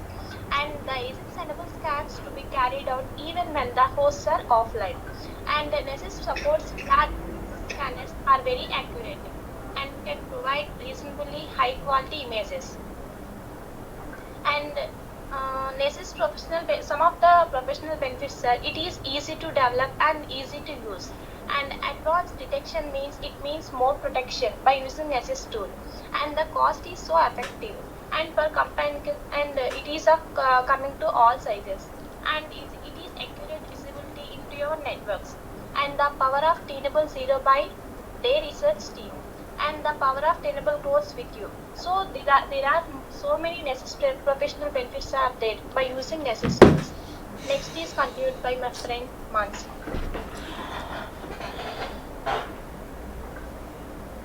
Next. Good afternoon, everyone. Myself is Mansi Sahu, and my topic is Nessus disadvantages. The drawbacks of vulnerability scanning tool, because a vulnerability scanning tool also misses vulnerabilities. You have no guarantee that your system are not vulnerable. And next is this is the one of the biggest limitation of scanning tools, because there can still be vulnerabilities that hackers can exploit that.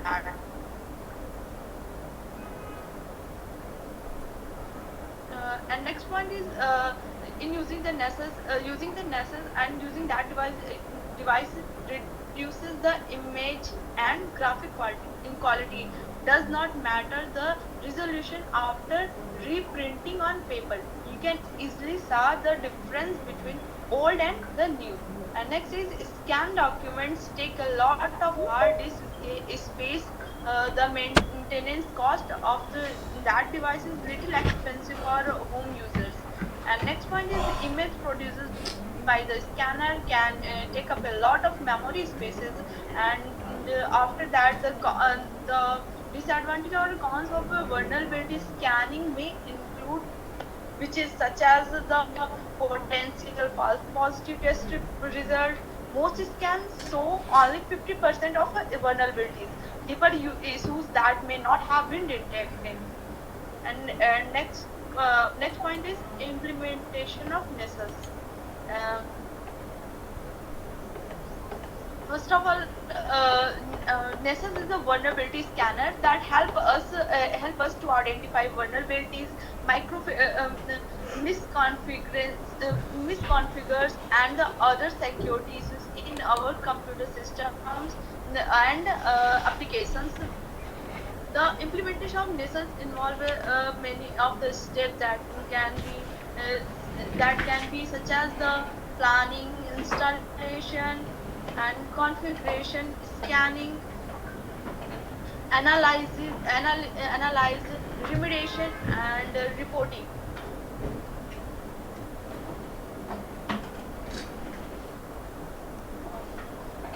In the implementation of the Nessus, first we should obtain a license. Nessus is a commercial tool, and you have to purchase a license to use it. Because of it is a paid platform, and you can obtain a license by visiting the Tenable website. And next point is install Nessus. How in this point we will see how to install. And in installing the Nessus, once you have obtained the license, you have to download and install the Nessus software on your computer or servers. When installation process may vary depending on different type of operating system, and that operating system maybe have a Windows and Mac and different types such that. But there are installation guidelines are available on the tenable website and go through that website, and we can see that how we can install the Nessus and that stuff. Next one is configure Nessus. After installing the software, we need to configure Nessus to scan our network or a system. We can configure Nessus to scan a specific IP address or a range, as well as the specific ports and the protocols. And next point is run a scan. Once you have configured Nessus, and after then you can run a scan to identify the vulnerabilities and security issues. And then the scan may take several hours or much more than time, or even a day, depending on the size of our network. And in a simple word, we can say that the scanning or a run a scan of a Nessus is maybe vary on the length of the network and size of the network or a system. It maybe varies to the different type of operating system and all. Next.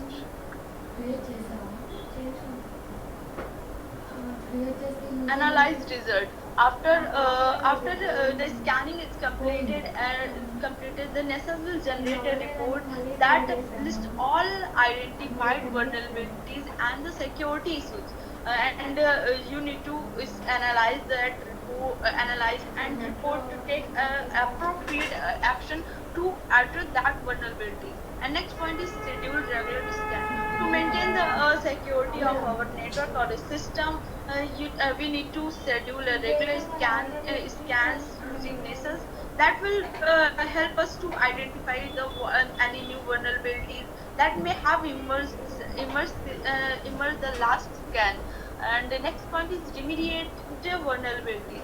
Once you have to identify the vulnerabilities, you need to take appropriate actions to remediate them. This may involve installing software update, changing configuration, or implementing additional security measures. And overall, we can say that the implementation of the Nessus is a powerful tool that can help us to identify and remediate the vulnerability in our network or the system. And the following all these above steps we can implement and use the Nessus to implement and to improve our security or security of our organization. This one is the my part, and next will be a continue with by the my group mate Manvita. Okay, very good presentation.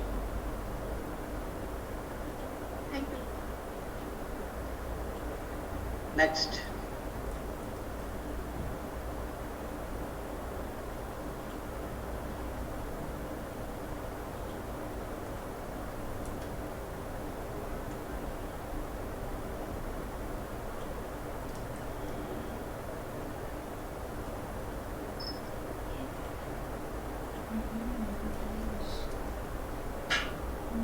Is Manvita there in the group, sir?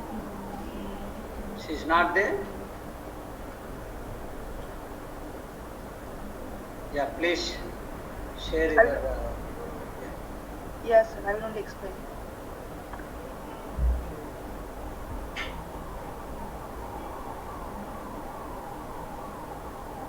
Yeah, the results of Nessus tool include a detailed report on identified vulnerabilities, their severity levels, and the recommendations for remediation. The report generated by Nessus includes the following information. There are vulnerability details, severity level, recommendations, evidence, and compliance status. Vulnerability details means this report provides a detailed description of each vulnerability, including the type of vulnerability, the affected systems, and its severity level. When we go to the severity level, the report categories the vulnerabilities based on the severity level, such as critical, high, medium, and low. This helps prioritize the remediation efforts. After that, we go to recommendations. When we go to recommendations, this report provides recommendations for addressing each identified vulnerability. These recommendations may include installing software updates, changing configurations, or implementing additional security measures. After recommendations, we go to evidence. In evidence part, the report also includes evidence of the vulnerability, such as screenshots, system logs, and network traffic. By using the screenshots, we can have the evidence mainly. Mainly, we can have the evidence by using the screenshots. Then we'll go to compliance status.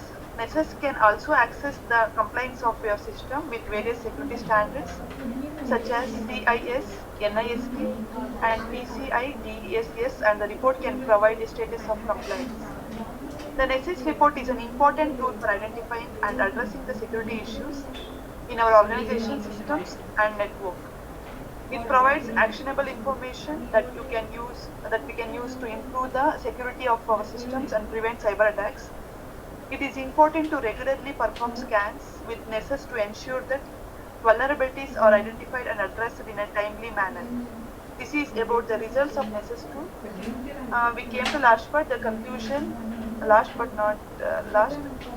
In conclusion, Nessus is widely used commercial vulnerability scanning tool that can help organizations identify security issues and vulnerabilities in their systems and network. This tool is easy to install and configure, but it generates detailed reports with information on identified vulnerabilities, their severity levels, and recommendations for remediation. Nessus provides evidence of the vulnerabilities, enabling organizations to take appropriate actions to address them. By regularly performing scans using Nessus, organizations can maintain the security of their systems and prevent cyber attacks by using the Nessus tool. Overall, Nessus is a valuable tool for organizations looking to improve their security posture and protect their systems and data from threats. This is about the conclusion. Next, we'll go with the references. This is the last part of the Nessus tool. This references Tenable website is having the tenable.com products Nessus vulnerability scanner. The Nessus documentation will be having hypertext, the documents.tenable.com Nessus. Nessus user guide is having like 815 content resources PDF Nessus as users guide PDF. Knowledge base we can see from the tenable.com support Nessus support center. Community is from the Tenable itself, community.tenable.com Nessus.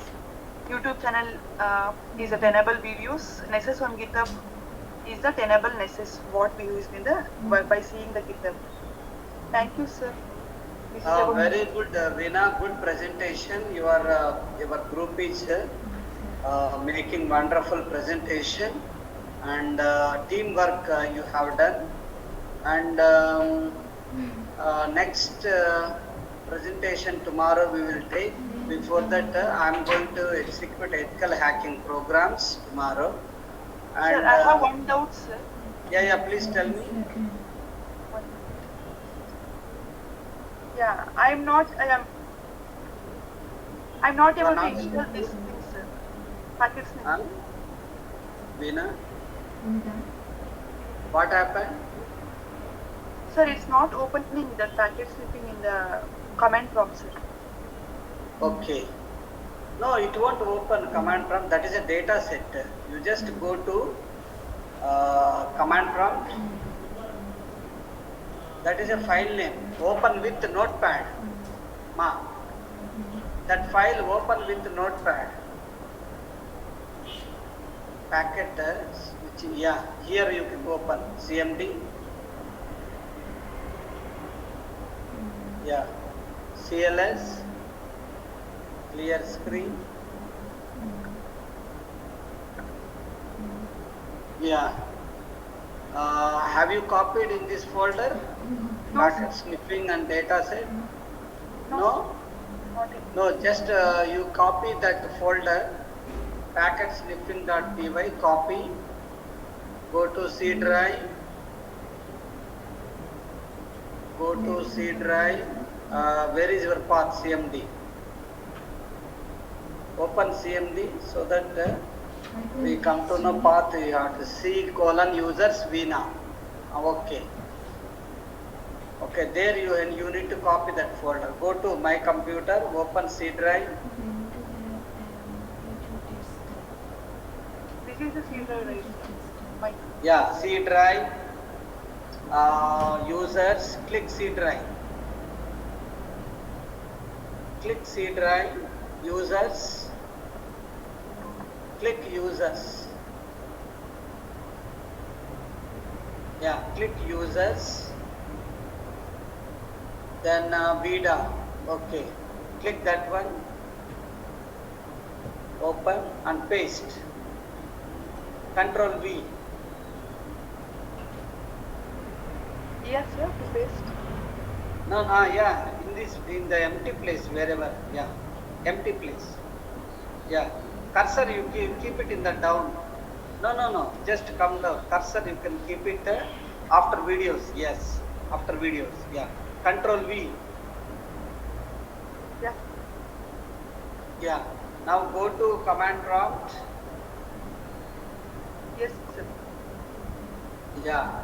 Check Python is there or not. Python. Enter. Right. Yeah. Quit. QUIT parenthesis begin parenthesis close. So Python is there. Enter. Enter. CLS clear screen. Where is your input data set? Have you done? Okay. Notepad space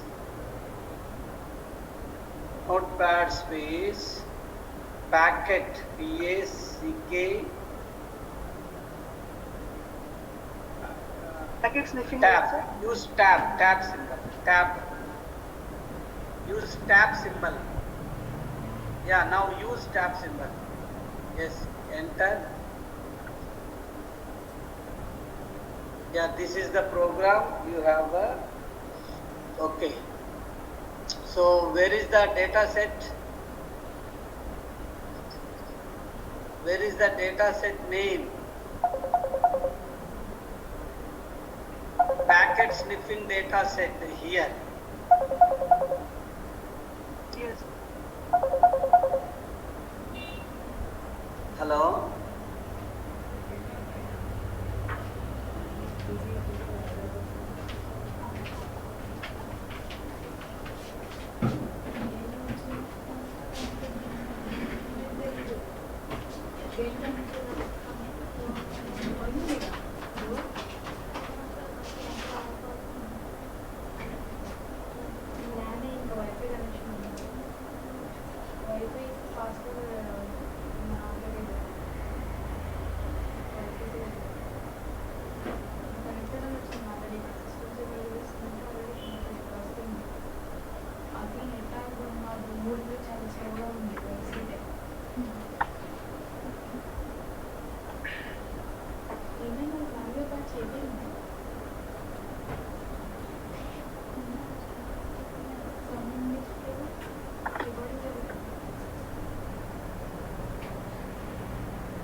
training జరుగుతుంది but voice రావట్లేదు record అవుతుంది కదా అందుకే పెట్టుకోవాలి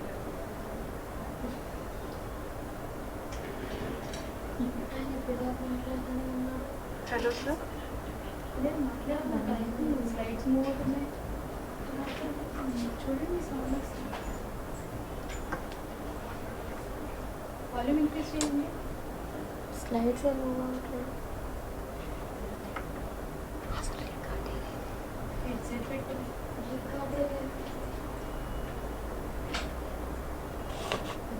headset పెడితే recording అవుతుందా voice అవుతుందా headset పెట్టలేదు అది నాయిస్ రికార్డింగ్ లేదు అసలు బాగా ఆడలేదు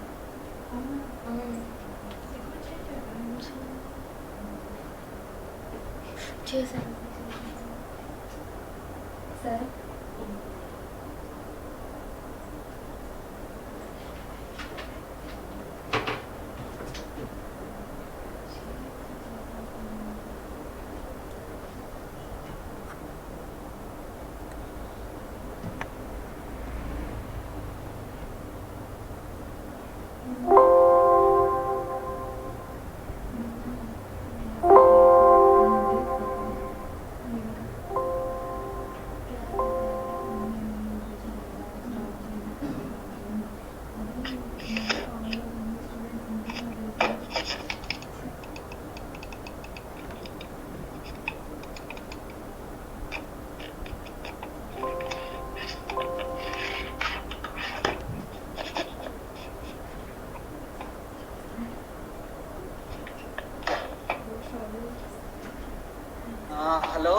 Veena, sorry for inconvenient. I got call from.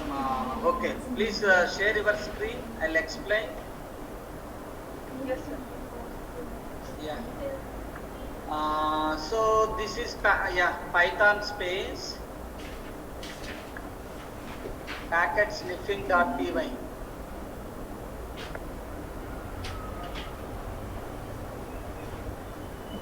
Packet sniffing.py. Enter. So path is not there. Okay. Yes. So you do one thing.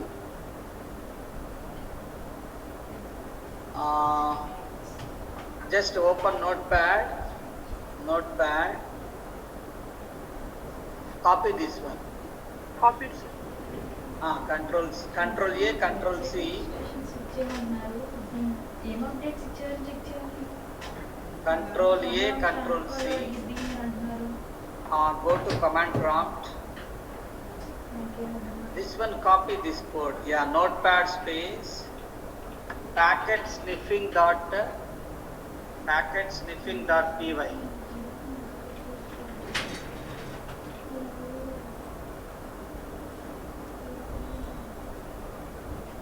Enter, sir. Yeah. Yeah, yes. Yes. Do you want to create file? Yes. Control V. You have copied the, yes. Now Control S. Yes, sir. Now go to command prompt. CLS, clear the screen. Python space.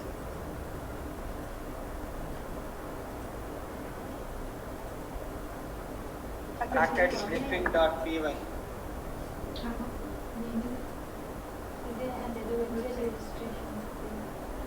Enter. Yeah, pip install.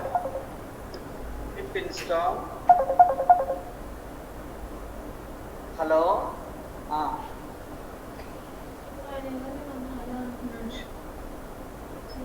Check test.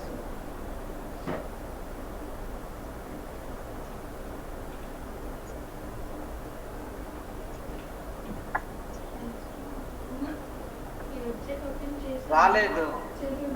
నేను చేసిన దీనిలో update చేసిన వాళ్ళకి ఎలా చూడాలి?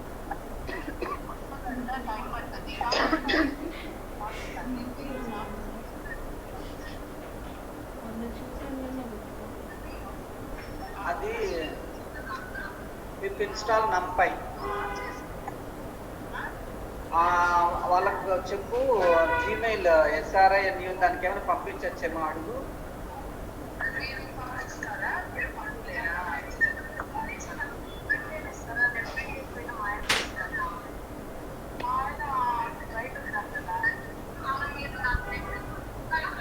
అవసరం లేదు, soft copy చాలు, ప్రింట్ అవసరం లే, సాఫ్ట్ కాపీ పంపించమ్మా.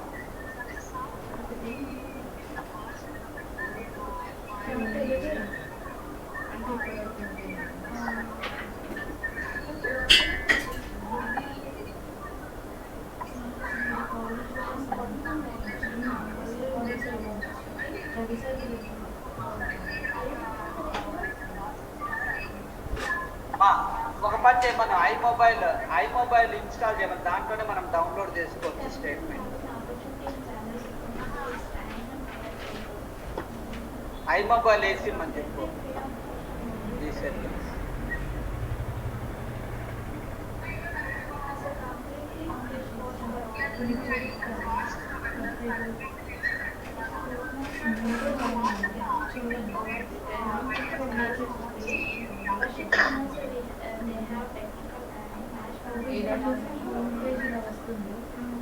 మనకి షేర్ చేసిన టెక్నికల్ సపోర్ట్ ఎగ్జిక్యూటివ్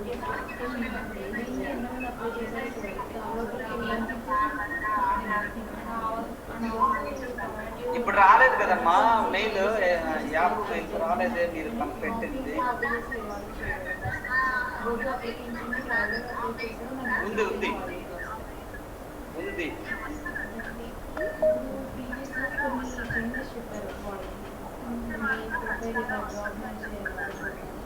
వచ్చింది డీటెయిల్డ్ ఈ స్టేట్మెంట్ ఫ్రమ్ వచ్చింది ఇప్పుడే.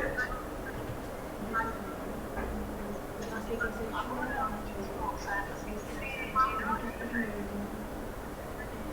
ఇక్కడ 10% మార్చ్ అంటే జాబ్ డిస్క్రిప్షన్కి తెర ప్రొఫైల్ ఓన్లీ 10% మార్చ్ మొన్న చాలా మందికి 0% ఏమంట వచ్చింది పాస్వర్డ్ ఏమి ఇవ్వాలంటాడు వీళ్ళకి ఫస్ట్ మనం ఏంటంటే లైక్ మనం రెజ్యూమే ఎలా షేర్ చేస్తాం కంపెనీకి అప్లై చేసినప్పుడు అలా వెబ్సైట్లో రిజిస్టర్ అయినప్పుడు క్యాండిడేట్కి లింక్ వస్తుంది సపరేట్ వచ్చింది లింక్ ఓపెన్ చేస్తే వాళ్ళ వీడియో ఇంట్రో ఇవన్నీ ఉంటాయి వచ్చింది వీడియో రికార్డ్ చేసుకుంటారు వచ్చింది ఇవి కంపెనీ వాళ్ళు చూసి వాళ్ళని ఇంటర్వ్యూకి తీసుకోవాలా వద్దా అని ఇక్కడ సెలెక్ట్ చేసుకుంటారు ఇక్కడ దీని నుంచి దీంట్లో నుండి ఈ పర్ఫార్మెన్స్ పెట్టారు అలాంటప్పుడు వీళ్ళు job description Yes, sir. Yeah, execute Python. Pip install. What it is asking? అందుకే మొన్న Yeah, NumPy had done pandas. Job description check చేసి దానికి related Yeah, keywords install. Cyber security Go pandas. Why only pandas? రెజ్యూమేలో Pip install. అప్పుడు ఇది ఎక్కువ ఇది percentage Install. కానీ వాళ్ళు చేయలేదు కదా మేడం Space pandas. దగ్గర నుంచి కొన్ని కంటెంట్ తీసుకోండి రెజ్యూమేలో ఏమేమి యాడ్ చేయొచ్చు సైబర్ సెక్యూరిటీ రిలేటెడ్ అన్నారు నేను అడిగాను ట్రైనర్ పెట్టలేదు సుధాంశుని అడిగాను పెట్టలేదు కొన్నిసార్లు ఏమో నేనేం పెడతాను అన్నీ యాడ్ అవుతాయి అన్నీ ఉంటాయి రెజ్యూమేలు అన్నీ పెట్టుకోవచ్చు అన్నీ ఉంటే వాళ్ళకి ఎలా పెట్టాలి తెలియదు కదా ఇంటర్వ్యూస్ అయితే నెక్స్ట్ మళ్ళీ తీసుకుంటాను Yeah, it is installed. ఇది కూడా ఇంటర్వ్యూ క్వశ్చన్స్ ఒకరిని ఒక 1 or 2 క్వశ్చన్స్ అడిగాను Sir, I need only 3 library settings, right, sir? Like NumPy, pandas, Python. No, Akka, let me check how many it will ask. Technical related 14లో ఒక 3 మెంబర్స్కి 10 ఇచ్చాడు మిగిలిన వాళ్ళందరికీ 6.5 5 7 10 to 12 అని చెప్పాను 40 minutesలో కంప్లీట్ అయిపోయింది 14 మెంబర్స్ రిమైనింగ్ టైం అంతా చెక్ చేసుకోవడం జరిగింది రిమైనింగ్ అటెండ్ అయిన వాళ్ళు అన్మ్యూట్ చేయట్లేదు రెస్పాండ్ అవ్వట్లేదు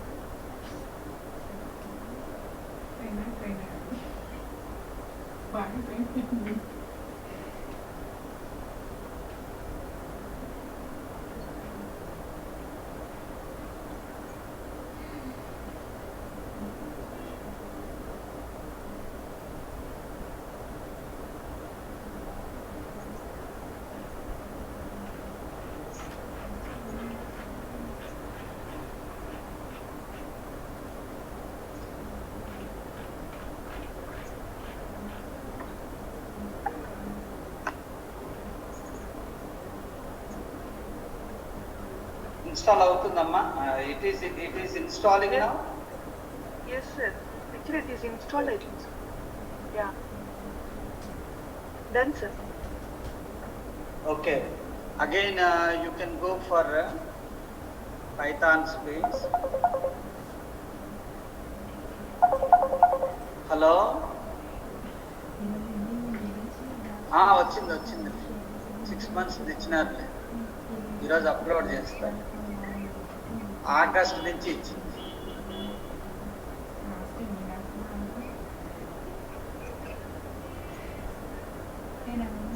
కామ అట్లా పెట్టింది పోతే కొనిలే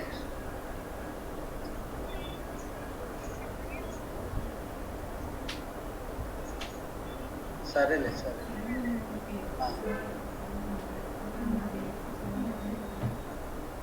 Yeah, Python. run you can run python space packet sniffing.py.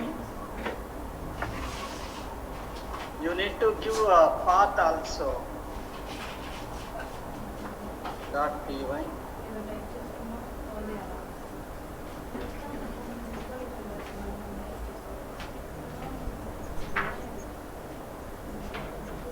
Yeah, pip install TensorFlow. You can install TensorFlow. It is a library, TensorFlow.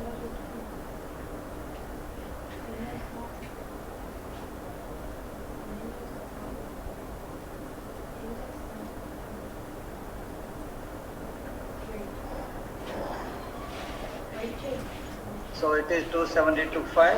Veena, I have office. So like this you can try. If any error is there, you can message me so that I'll guide. Okay? Yes, sir. After this installation, we have to take like Python package sniffing dot. Yeah, same thing. Then you need to give a packet sniffing dataset.csv. That file path you need to give. Oh, okay, sir. Loading the dataset there you need to give, that's all. Yeah. This thing, right, sir? Yeah. Before packet C colon slash user slash vida slash, there you need to give that packet sniffing dataset file, CSV file you need to download and you need to give it. Then you can run, it will run.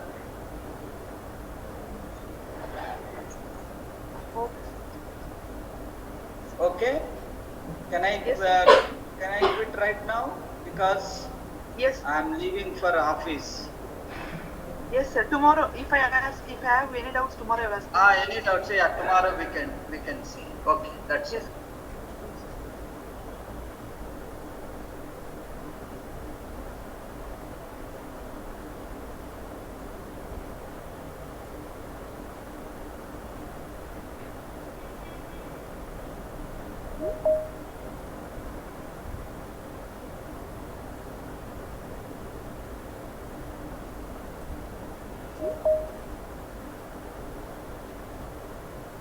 Can we leave the class, sir?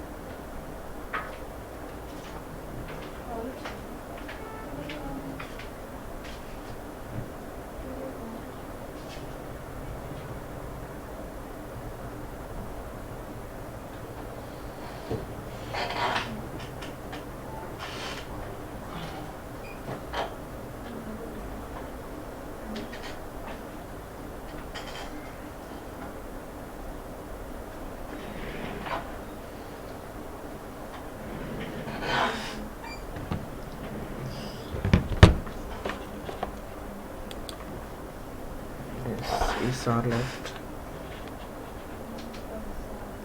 Is our left the session? Yes, sir. He has left the session. Okay, you can leave now. Thanks for joining.